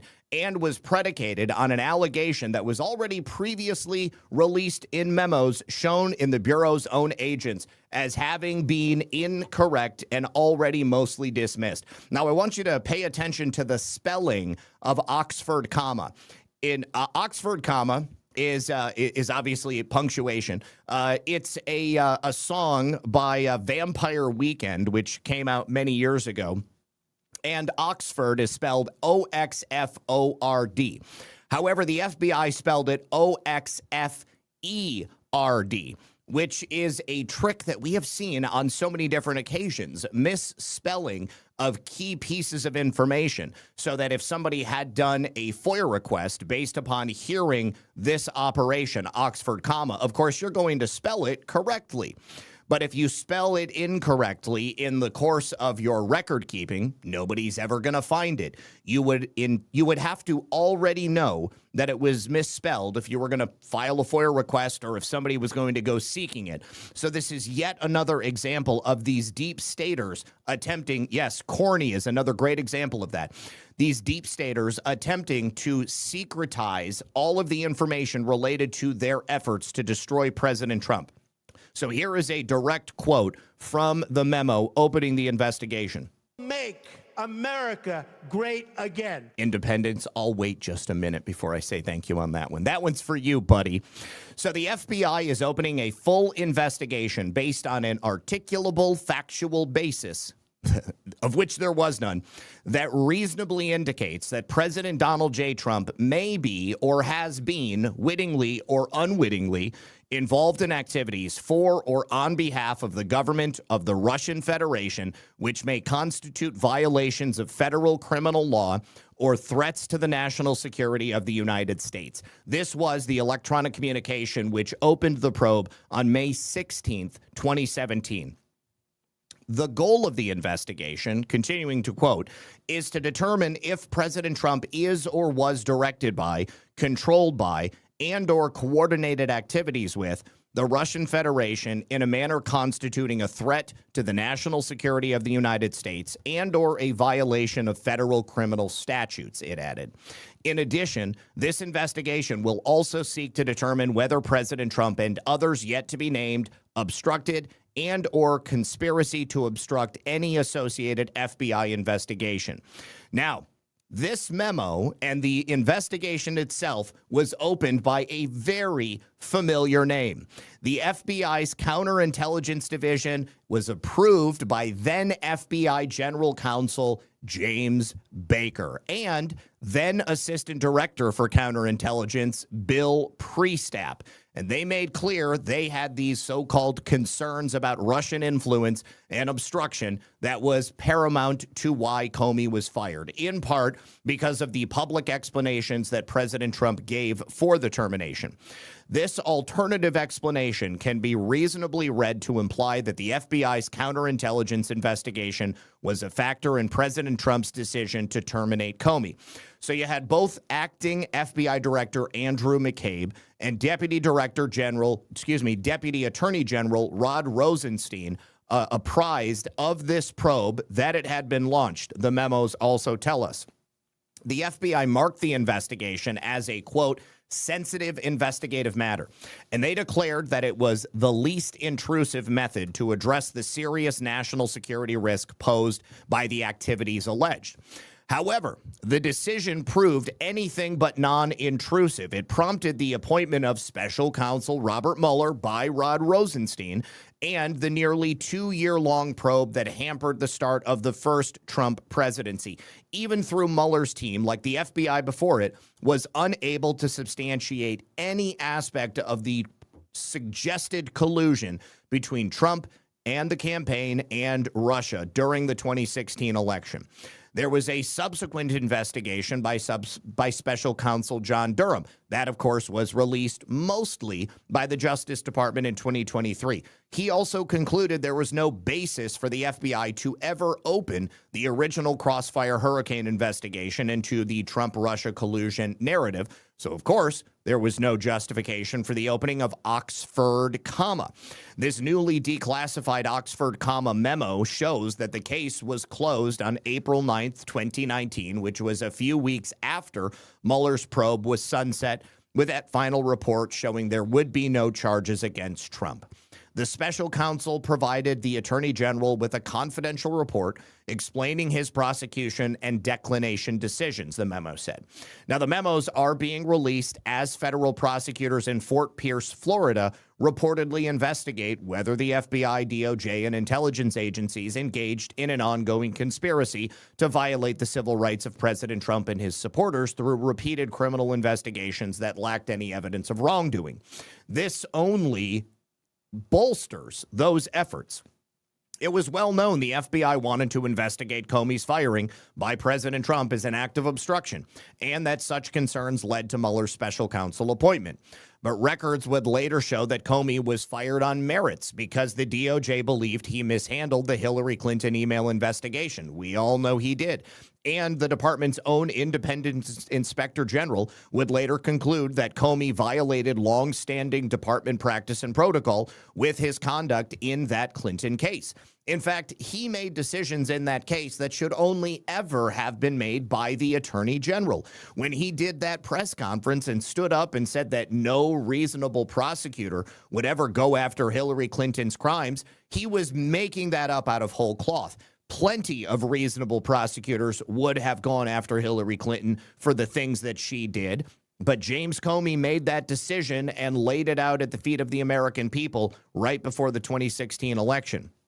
So these new FBI memos, identified and declassified by the White House Government Transparency Task Force, revealed for the first time that the FBI predicated the obstruction case against President Trump, gave it a code name, all on the concern that then President Trump may have been an asset of Russian leader Vladimir Putin. However, those previously released FBI and DOJ records show the notion of Trump being a Russian asset was already widely dismissed by agents and analysts working for months beforehand on the Crossfire Hurricane case that examined the same issue, so-called Trump-Russia collusion. In fact, the lead agent in the Crossfire Hurricane case texted his colleague the same week that Oxford, was opened, suggesting he did not believe the allegations were substantiated. I hesitate in part because of my gut sense and concern there's no big there. That was from then Deputy Assistant Director Pete Strzok. He wrote to the FBI special counsel, Lisa Page, on May 19th, 2017. And Strzok's sentiments sent by text were confirmed by another key colleague that was also working on the case, Special Agent William Barnett, who would later tell the Justice Department that by early 2017, the FBI had mostly ruled out that the Trump campaign and its various players, people like retired General Michael Flynn or advisors Carter Page and George Papadopoulos, had ever colluded with the Kremlin, and that was all according to an FBI interview report of Barnett that was released back in 2020. Barnett still did not see any evidence of collusion between the Trump campaign and the Russian government. That's from the summary of the agent's interview. Now, by the time the FBI tried to portray Trump as under Putin's grip to justify the opening of Oxford, in this investigation, it also had learned that the original allegations of collusion came from you-know-where, Hillary Clinton's campaign. And guess what? They were funneled to the FBI in that fake dossier that was written by a former British spy named Christopher Steele, who was paid by the Clinton campaign's law firm, and that the Steele dossier's contents had also mostly been uncorroborated or debunked and were all part of a political dirty hit job. The first warning signs of those concerns actually emerged in late summer of 2017, nearly a full year before Oxford, was even opened, when CIA Director John Brennan personally briefed then-President Barack Obama, and the FBI, the U.S. counterintelligence, had intercepted Hillary Clinton's plan on or about July 26, 2017. To do what? To manufacture a scandal alleging Trump was conspiring with Russia to hijack the 2016 presidential election. If anybody needs to get brought up on an investigation, it's going to be every single people that was involved with this garbage. We're getting additional insight into Russian activities from Redacted, Brennan notes of his conversation with Obama. Cite summarizing alleged approved by Hillary Clinton a proposal from one of her foreign policy advisors to vilify Donald Trump by stirring up a scandal claiming interference by the Russian security service. The intelligence made clear Clinton's plan was to smear Trump, and it was shared directly with the FBI, including Comey, at an August 3, 2016 briefing, according to a classified annex to a DOJ report made public last year. The briefing occurred just 4 days after the Crossfire Hurricane probe was launched into this alleged Russian collusion. On August 3, 2016, during a meeting at the White House, CIA Director briefed President Obama, Vice President Biden, DNI Clapper, FBI Director Comey, and other U.S. officials regarding Russian interference efforts, as well as the T1 intelligence received concerning the referenced plan by the Clinton campaign. Now, by early 2017, well before the launch of the Oxford probe, the FBI had already evaluated every statement in the Steele dossier, concluding that some were provably false and most others were either internet rumors or unable to be corroborated, according to a spreadsheet FBI analysts themselves had created. Some of the subsources and sources in the dossier also distanced themselves from what Steele claimed they said. In fact, the FBI also knew that Steele's primary subsource, Igor Danchenko, was suspected for years of being a Russian asset himself. In an interview with the FBI in February 2017, Danchenko claimed some of the information attributed to him in the Steele dossier was simply hearsay, and that was according to an FBI interview memo released also back in 2020. So by early January of 2017, the FBI also cleared another of the targets of the Russia collusion probe, then National Security Advisor Mike Flynn. No derogatory information was reported back to the FBI. That's a January 4th, 2017 FBI memo, which closed down that Flynn investigation. The FBI would also invite Flynn into an interview after clearing him of wrongdoing and then charge him with false statements in that interview. Their conduct with Flynn concerned some of the agents in that case, including Bill Priestap, who was the FBI's counterintelligence chief. What's our goal? Truth, admission, or to get him to lie so we can prosecute him or get him fired, Priestap wrote. In his interview with the FBI years later, Agent Barnett described the FBI's investigation into Russia collusion as a misguided effort to get Trump that resembled a bad version of the popular game of Clue. Barnett and others joked about how the investigation into collusion could be made into a game, which they referred to as Collusion Clue. The interview summary of Barnett stated, in a hypothetical game, investigators are able to choose any character conducting any activity in any location and pair this individual with another character and interpret it as an evidence of collusion. So yes, when are we going to see people actually getting prosecuted for this? Again, we need to hang our hat on waiting for Todd Blanche to become the Attorney General or for President Trump to announce that he's withdrawing his name and Todd Blanche will remain the interim until the end of his term, because that is the only way that he's going to be able to move forward on anything that is overtly resembling prosecuting those who were previously part of the government or are currently part of the government. All right, so thank you very much over on Ko-Fi to Trisha, who says, LOL, Zach, you're the best. Acknowledging your listeners is one of the things we love about you. Thank you for that. I appreciate that. Thank you also to Beachbound 904 for becoming a monthly supporter on Rumble. Thank you to Warrior Mima, who says, challenge accepted. God bless you, Zach, and condolences for the loss of your uncle. I appreciate it. The Crucible has rated this stream. Is that like Andrew, the Crucible? Hang on, I need to see if that's Andrew Wilson from the Crucible. Thank you to Jep863. Open a new investigation that can't be cashed, so who opened it? Smells like a trap. Open a new investigation that can't be cashed, so who opened it? I don't know exactly what you mean. This is an investigation from back in 2017. I Like Fish says, here's for never asking for tips, but I wouldn't mind if you did. Well, thank you very much. I Like Fish. I appreciate you, homie.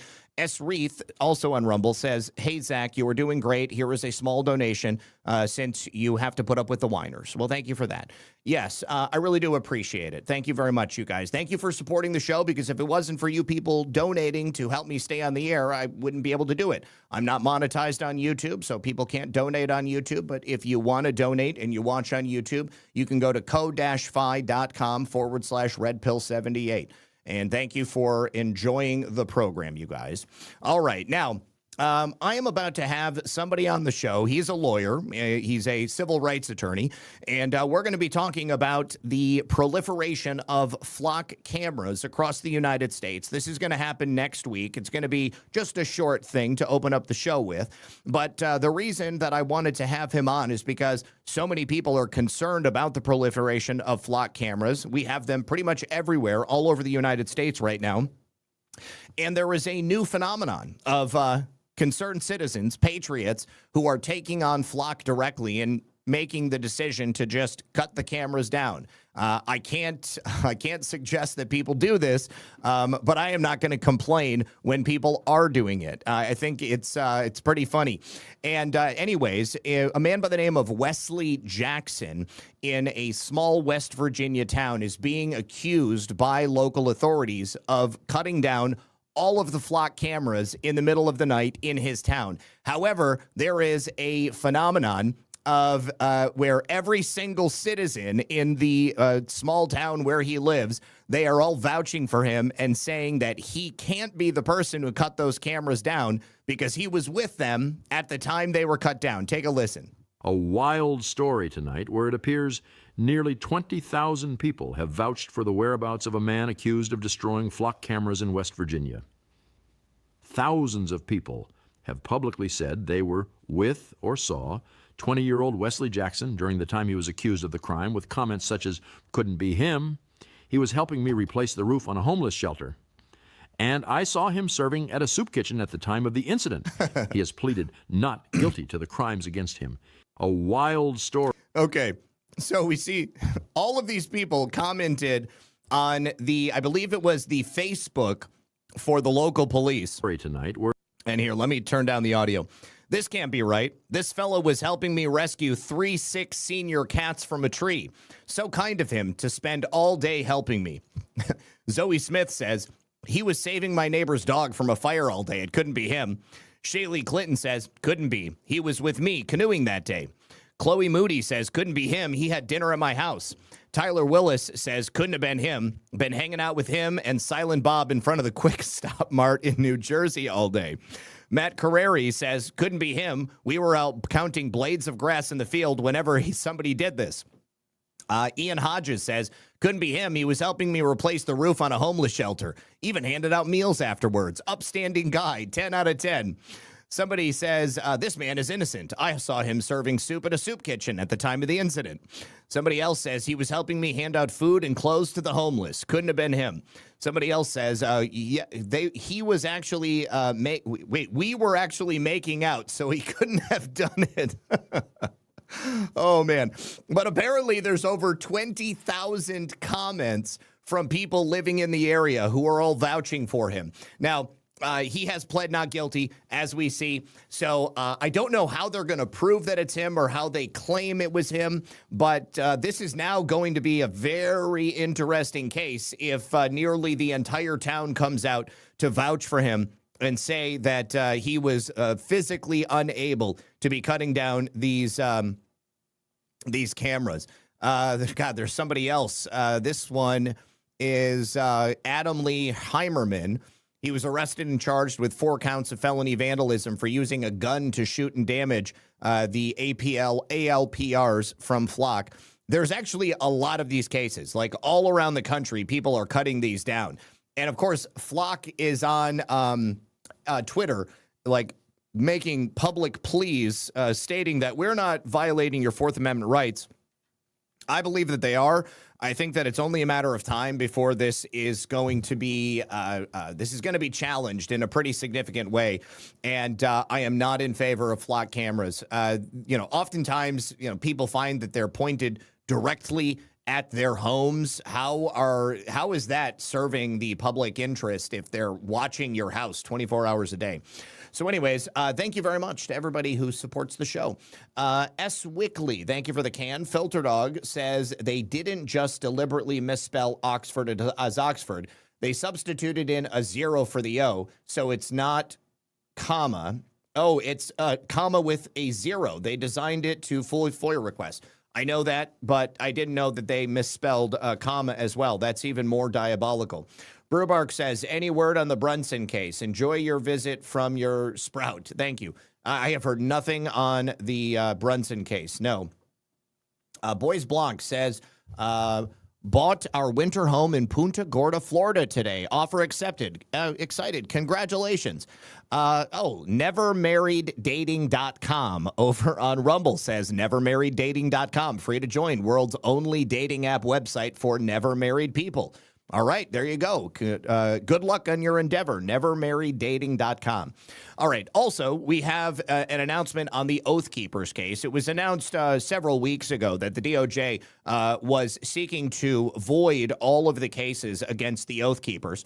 And the judge overseeing all of those cases apparently has only just now taken the necessary legal steps to void those cases. This is Judge Mehta reluctantly dismissing all of these Oath Keepers seditious conspiracy cases. The DOJ was seeking to not only drop any additional cases but also to void all convictions that had happened previously.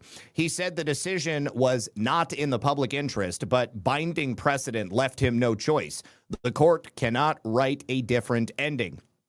So all of the Oath Keepers cases are now officially over and done with. I think that deals with quite literally every single January 6th case. I don't think that there's anybody else left out there that needs to be taken care of. So very, very good news. Congratulations to all of them.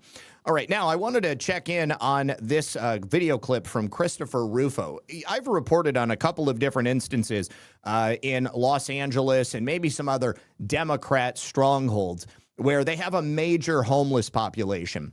In those areas, you've got things like bubonic plague and the Black Death that are starting to pop up. And the reason for that is because you've got so much filth that rats are taking over. And that is what Christopher is investigating here in Los Angeles. Under the streets of LA, you've got rats breeding at completely insane levels. And so as a result of that, you've got diseases that the rats carry. Of course, the rats also have fleas and other pests that are going to come along with them. So they are seeing thousands of cases of things like typhus that are breaking out. Now, what's interesting to me is that you had all of that fear-mongering from Dr. Fauci about pandemics. Typhus, Black Death, bubonic plague, is that not a pandemic? Nobody is actually investigating this. You've also got people coming from the third world, yes, and they're bringing diseases that we have, not had to worry about here because under previous times in history, we were careful about who we allowed in. Of course, California, they just let people come in and they don't bother to check on them. Now we're reversing that. However, there's a lot of people in California. So let's take a listen to Christopher's report. We're here in the city of Los Angeles investigating the return of medieval diseases. People around here are worried about typhus, hantavirus, even the plague. We're trying to figure out exactly how this is possible, and it all starts with one word: rats. Rats crawling through the streets of Los Angeles. Trash with rats munching on the waste. The process is simple.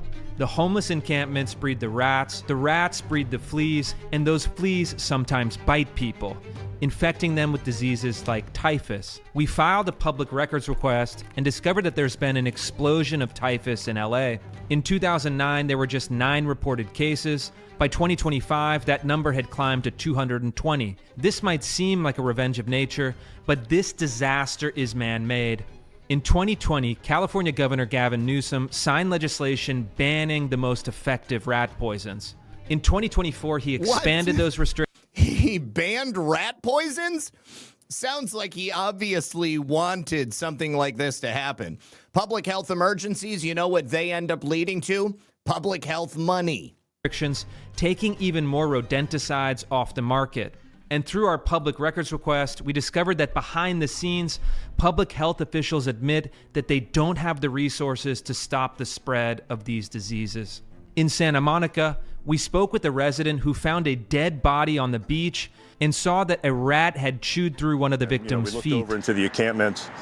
There was 2 feet sticking out, and one of the feet had obviously been gnawed on by something. In downtown, a city attorney named Elizabeth Greenwood contracted typhus while working at City Hall, describing the experience as terrifying. Like somebody was driving railroad stakes through my eyes and out the back of my neck. So now all we can do is wait. There are millions of rats breeding under the streets of Los Angeles, and it's only a matter of time before the plague returns. Jeez, oh, Pete's. Okay. Well, all I can say is that the bubonic plague or typhus or any of these things rearing their heads in a place like California, undoubtedly it's going to lead to death, chaos, and probably another public health emergency that, if I had to guess, they are looking to fan the flames of. ZBM says, what if people have been emailing their officials saying they want the cameras taken down, but they say no one has complained to them and they ignore them? Good time to clip cameras then, asking for a friend. It definitely seems like something that people might want to do. Now, oftentimes, these cameras get put up without any notice, and the city councils have had meetings to gauge public sentiment about them. And even though you've had hundreds, sometimes thousands of people lodging complaints, the city council has gone ahead and done it anyways. Unfortunately, in those instances, it seems like voting those people out and trying to get those cameras removed are probably the only ways that you're going to do it. These contracts that are entered into with Flock to put these cameras up are something that, only the public officials have the power to do. Now, what I would suggest, if you guys are worried about Flock security, there is a website that I've been meaning to tell you guys about. It's called HaveIBeenFlocked.com.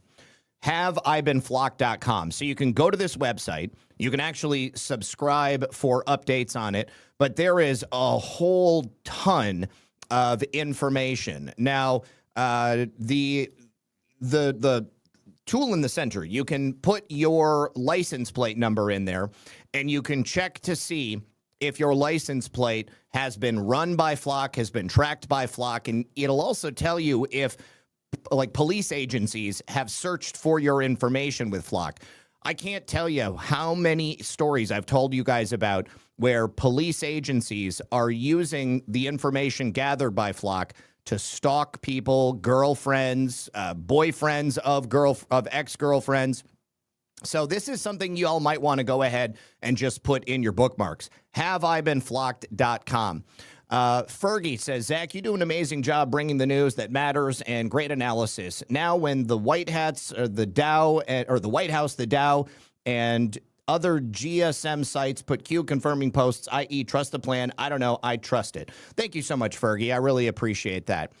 All right, now, speaking about the border, U.S. Customs and Border Patrol officers assigned to Laredo, Texas Port of Entry just seized more than $1.1 million worth of cocaine during 2 failed smuggling attempts that were made last week. So the seizures by 2 Laredo Office of Field Operations facilities late last month were part of an ongoing effort by CBP officers to stop the flow of illicit drugs from violent Mexican cartels into the U.S. interior. Don't know if this was by Jalisco New Generation, but it may be. These seizures are significant and underscore the dedication and vigilance of our CBP officers in preventing dangerous narcotics from entering our country. Port Director Alberto Flores at the Laredo Port of Entry said. Though the use of advanced technology, canine teams, and the commitment of our personnel, we continue to disrupt the flow of illegal drugs and protect our communities from harm. CBP OFO officers assigned to the World Trade Bridge on July 20th observed a 2017 Kenworth tractor hauling an alleged shipment of bell peppers from Mexico into the U.S.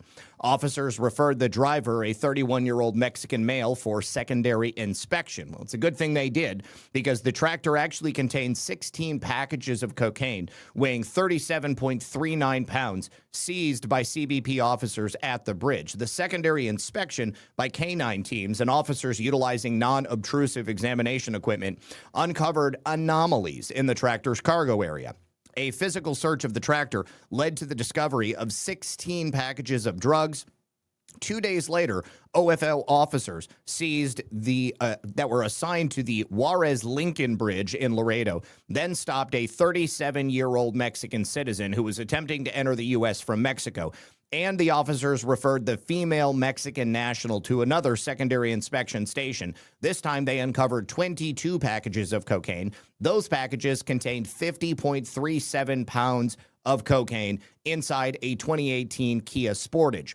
So, officers seized the drugs and both vehicles. The 2 drivers, again, both Mexican citizens, were arrested and turned over to ICE and Homeland Security investigations to see what information they could gain from them. That is wonderful news. Hate to see the drugs coming in, but I hate to see children being trafficked even more. About a week ago, I brought you a story about a former U.S. government employee who was being directed by then Secretary of Health and Human Services Xavier Becerra to more readily allow children to be put into the hands of traffickers here in the United States. Now we have firsthand witness testimony from a young woman who has described her details in this child trafficking system. And this information was released by Republican Stephen Hilton, of course, who is running for governor of California. The disturbing testimony from this young migrant who was put through the child migrant program during the Biden administration is enough to chill your bones. Juana Rebecca Perez Sante said the program, led by Xavier Becerra at the Health and Human Services, kept her held like a slave and delivered her to child traffickers. Now, Juana was 17 when she crossed the southern border in May of 2021. They put her through the federal system for unaccompanied minors, which Becerra boasted at the time was a, quote, assembly line through which minors flowed. After she arrived here, she was placed with a so-called sponsor. He was an adult approved to act as her legal guardian, and a process that was run by the Office of Refugee Resettlement, which was part of the Health and Human Services. Becerra oversaw the whole thing. She says she was taken from the shelter by a social worker and left alone at an airport. She called the sponsor who sent 3 men to pick Juana up. After she got in the car, they told her, "You're going to stay here, but from today, you are going to start working." She spent up to 20 hours a day, 7 days a week, making tortillas and food while being deprived of both food and water. She said she was scared to raise concern amidst constant threats of being sent back. She was forced to sleep on a ceramic floor with grown men in a bed next to her. She shared in this video released by Hilton, "I slept on a ceramic floor in a room with 4 men who were sleeping there. A drunk man came in the house and stayed to sleep next to me, and he wanted to rape me." She, the sponsor, said, "Let him because he is drunk and he doesn't know what he's doing." She continued and said, "Xavier Becerra failed me because he never cared about my safety. I ended up in the hands of child traffickers and I was almost raped. They kept me like a slave. If he were to become the governor of California, it would be horrible because I would not want what happened to me to happen to more children." Let's go ahead and listen to her testimony. Por la administración de Javier Becerra. Because of the administration of Javier Becerra, I have been sexually abused. I slept on a ceramic floor in a room with 4 men who were sleeping there. A drunk man came in the house and stayed to sleep next to me, and he wanted to rape me. The sponsor said, "Let him, he's drunk and he doesn't know what he's doing." Becerra failed us. He failed me because he didn't protect me. Becerra, migrant child abuse camps. I am Juana Rebecca Perez. I was 17 years old when I crossed the border to the United States. I ended up in the hands of child traffickers. When Rebecca crossed the border in May of 2021, the government placed her with a sponsor, an adult approved to act as her guardian. That process is run by the Office of Refugee Resettlement, part of Health and Human Services, then led by Xavier Becerra. A lady from the shelter accompanied me. Since she was a social worker, she accompanied me to the airport, and she just left me there. I was alone. So I made that call to the child trafficker, the sponsor. There will be 3 men going to pick me up, and they are the ones that will be the ones to receive you. And then the men arrived, and they raised their hands, and we got in the car. "You are going to stay here, but from today on, you're going to start working," she told me. "You're going to start making tortillas and food." I would always work for about 20 hours. She didn't give me anything to eat or tell me if I could grab water. She only told me to work and work. Once I got back at around 6 to 8 in the morning, I only slept for an hour and then I was woken up again. So she wouldn't give me a day off. She never gave me a day of rest. I will always start Monday to Sunday. Monday to Sunday. I was afraid to grab anything because sometimes she would scold me if we touched stuff, so I was afraid of getting water. She never paid me, and the threats she made to me. She threatened me if I left her. The sponsor, told me that I can deport you whenever I want. She told me that I could stay and sleep on the floor. I slept on the ceramic floor in a room with 4 men who were sleeping there. And they had a bed. I slept next to their bed. I was always scared that something would happen to me. The worst moment that I had while living in my sponsor's house is when a drunk man came in the house and stayed to sleep next to me, and he wanted to rape me. So he was taking the blanket off of me, and I didn't know what he was doing. And when I woke up, I saw that the man who was there, "What is he doing there?" I said, and I got up and knocked on the door of my supposed sponsor. I knocked on the door and told her that I didn't know what this man was doing there. And that's where I sleep, I told her. She said, "Let him because he's drunk and he doesn't know what he's doing." Can you explain specifically how you feel that Xavier Becerra failed you? He failed me because he never cared about my safety. I ended up in the hands of child traffickers, and I was almost raped. They kept me like a slave, and they didn't let me talk to my family. If Xavier Becerra were to become the governor of California, it would be horrible because I would not want what happened to me to happen to other children. Xavier Becerra, if you are listening to this, why didn't you protect me? Just imagine how many other children, I mean, this happens to adults, right? Millions upon millions of people were brought here to the United States, adults and children. How many of them were placed into essentially positions of slavery, child trafficking, forced sexual interactions? It's horrible.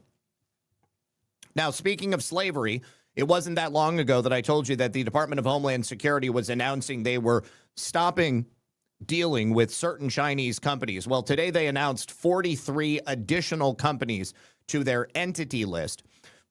This is part of the Uyghur Forced Labor Prevention Act. They have directed customs agents to presume that all goods from these companies that are listed now are tainted by slave labor from Uyghurs and other oppressed minorities in China. The announcement marks the largest expansion of the UFLPA in the 4 years since it went into effect. Now, the new companies linked China-linked firms in the apparel trade and cotton harvesting. They were prominent early targets of UFPLA since China is the top worldwide supplier of cotton, and much of China's cotton is harvested using forced labor from Uyghurs. Other industries affected by the new listings include aluminum production, agriculture, particularly tomatoes and downstream products. One of these companies listed is Chalkis Health Industry Co. Limited. They were described by DHS as a state-owned holding listed company. Their headquarters is in the Xinjiang Uyghur Autonomous Region, and China, that is China's name for the Uyghur homeland. DHS said they have reasonable cause to believe the Chalkis source tomatoes from the Uyghur region, which means they are presumably tainted by slavery. Today, these 43 Chinese companies are being added to the entity list, and we will ensure their products do not enter our country. The American worker must not be undercut and cheated by foreign companies that use slave labor. Our job is to defend the homeland, and that includes protecting our citizens from unfair competition that not only disadvantages Americans but harms human dignity. The Trump administration remains steadfast in their commitment to remove forced labor from the U.S. supply chains and to hold foreign companies accountable for their exploitation. Now, the China state-run Global Times on Monday sneered at this updated list and the so-called Uyghur Forced Labor Prevention Act, and they dismissed it as a political stunt based on flawed logic. The listing reflects the lack of factual basis, reliance on speculation and political bias, and the labeling of normal trade with political tags that have gradually become the norm in U.S. policy towards China. They also denounced the DHS action as baffling and portrayed Chinese netizens as confused and contemptuous without engaging with any of the evidence or particulars from the U.S. announcement. They consider it patently absurd to put food companies on the list, mocking American officials as killjoys who just hate sweet stuff or harbor an irrational fear of choking on sunflower seeds. In truth, agriculture has for centuries been a magnet for the use of slave labor. The inclusion of food and snack companies on the list shows the scope of U.S. measures in expanding to ordinary consumer sectors, raising concerns about market uncertainty and bilateral economic and trade ties, the report said.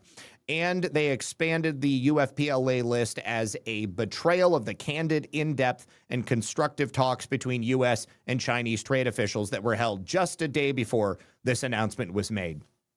China has a lot of products they are producing with slave labor. It's one of the reasons why we cannot allow Chinese automobiles to make their way to the United States. These cars are so cheap because they are subsidized by the Chinese government and also produced using slave labor. It's also one of the reasons that companies, American companies, do what they can to get Chinese manufacturing into their supply chain, because then it allows them to produce these products at a cheaper cost. Not even just to produce them at a cheaper cost, to offer them cheaper to American citizens, but so that they can put more money into their own pockets through the usage of slave labor without having to actually engage in slave labor themselves.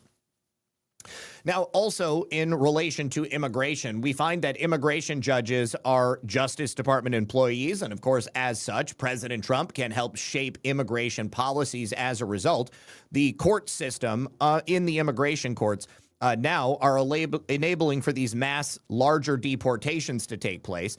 And these new practices are resulting in turbocharged removal, which means that they are ruling against immigrants a record 97% of the time. And they are also removing more people at once. The Trump policy is now governing the board's decision long after he leaves office, because Trump is leaving his mark on the immigration system by putting people in there who believe in reducing the amount of immigrants that come into the United States.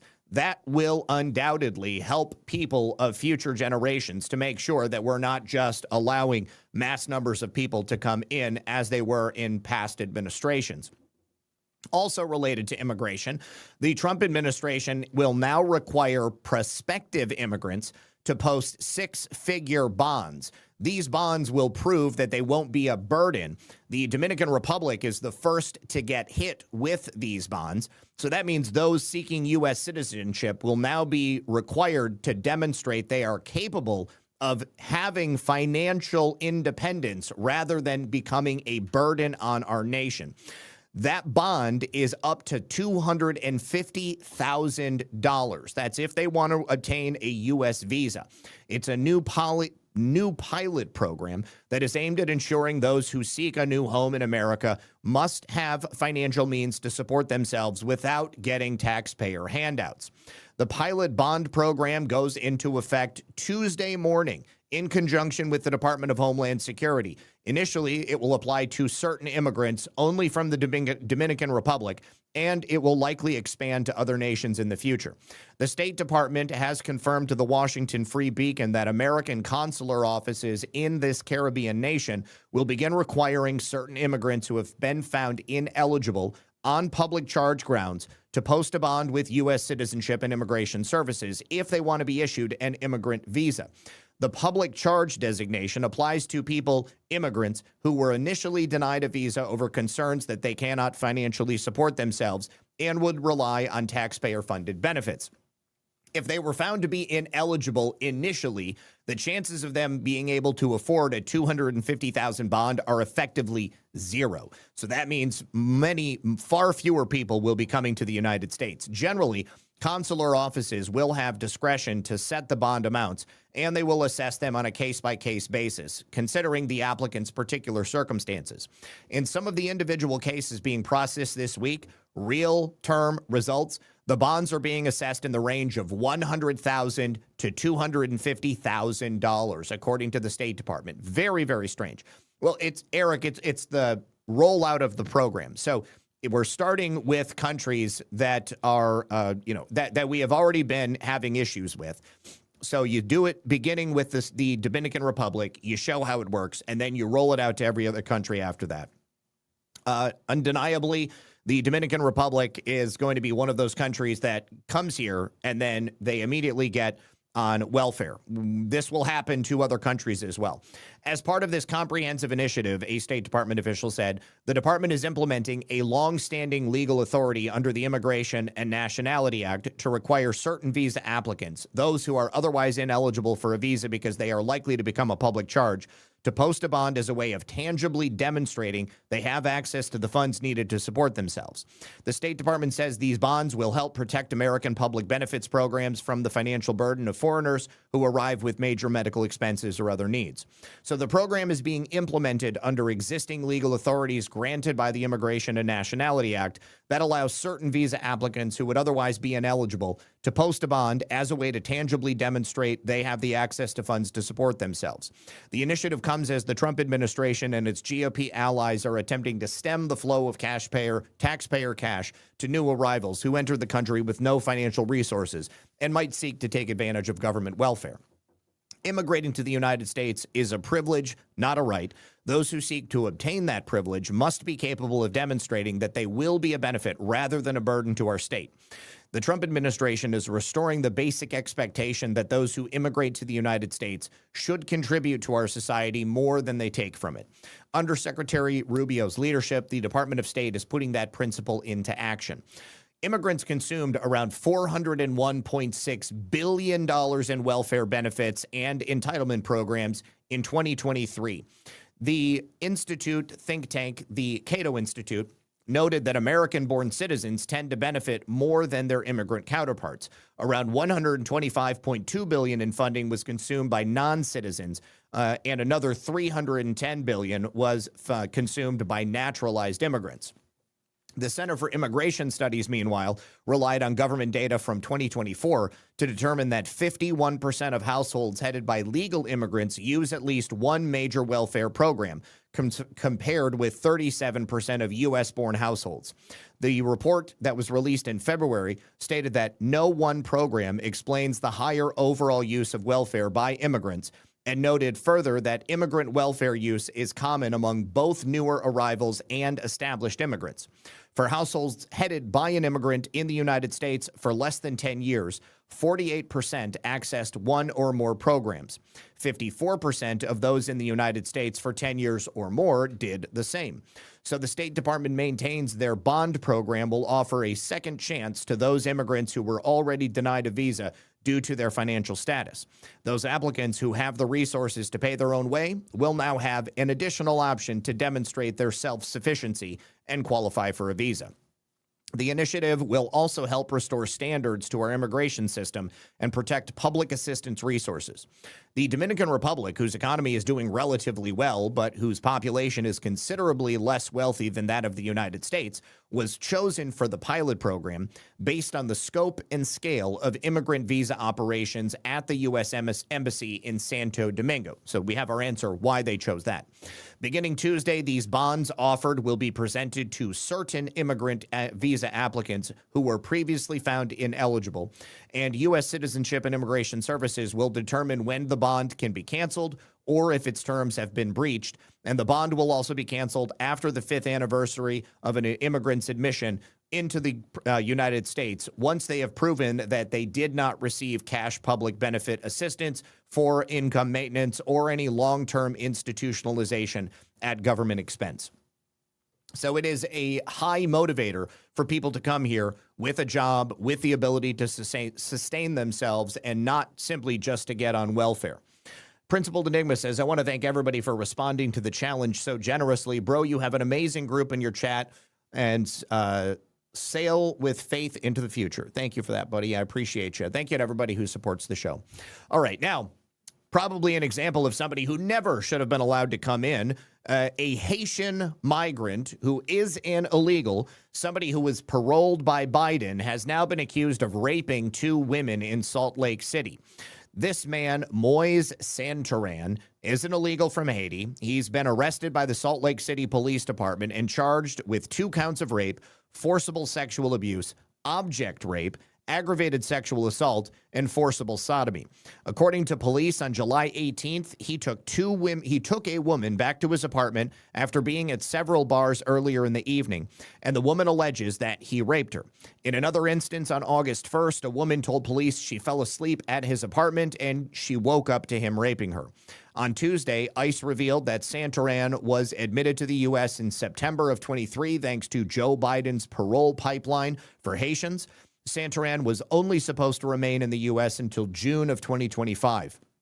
In December of 23, the Biden administration gave Santoran a work permit to hold an American job. In April of last year, the Trump administration terminated the Haitian parole program, which made him an illegal alien. This illegal alien has been charged with sexually assaulting 2 women. He was paroled into our country by the Biden regime's Haitian parole program, which the Trump administration ended. ICE is asking officials in Salt Lake to not release him from jail and to turn him over to ICE for custody so that we can remove him. I am certain they're going to.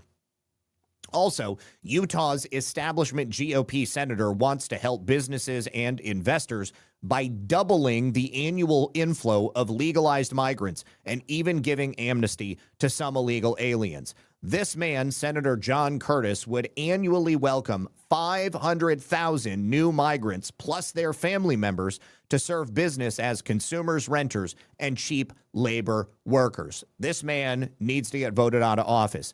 In 1990, Congress legalized the annual inflow of 1 million migrants. Curtis has a plan that would likely supercharge the annual migration up to 2 million per year, while Americans birth roughly 3.5 million new Americans per year. That supercharged migration would spike housing costs and flatline wages from coast to coast. This is from a bill that Curtis introduced along with left-wing Arizona Democrat Mark Kelly, and it mirrors a proposal dreamed up by Utah Republicans that are aligned with businesses looking for new low-wage workers. The senators say the scheme to import migrants for U.S. jobs would help fill the gap of a labor shortage they claim dogs the American business sector. If that was the case, no American would ever be unable to find work. I've heard time and time again from small business owners, farmers, and ranchers across Utah how difficult it is to hire enough workers to meet growing market demands, Curtis said in his statement announcing his bill.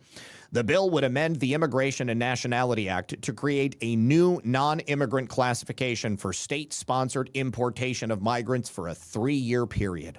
States understand their own economic interest best, but federal rules currently determine who can live and work here. Our bipartisan bill would let Arizona and other states choose the visas they need to fill labor gaps and strengthen their local economies. I think this bill is a non-starter. It's not going to make its way through, but I just wanted to make sure you guys were aware of it. All right, and we're going to go ahead and end it there because I got to take my daughter out to dinner. So I want to say thank you, everybody, for hanging out with us. Thank you to Sulfanol over on Pilled, who says, breakfast and dinner, y'all. Nom, nom. I appreciate you. All right, you guys, that is all. We're going to go ahead and end it there. I don't know if Independence is still over there in the chat or if Lisa told her to hit the road. But I want to thank everybody for being here. I will be on the air tomorrow, and then I won't be on Friday, so just keep that in mind. Until next time, good luck. God bless. Go check out that episode of Baseless Conspiracies I did with John on Monday night, the real Dr. Anthony Fauci. I think you guys will really enjoy it, and I will see you tomorrow right here at 5 p.m. for another episode of Red Pill News Live. Peace.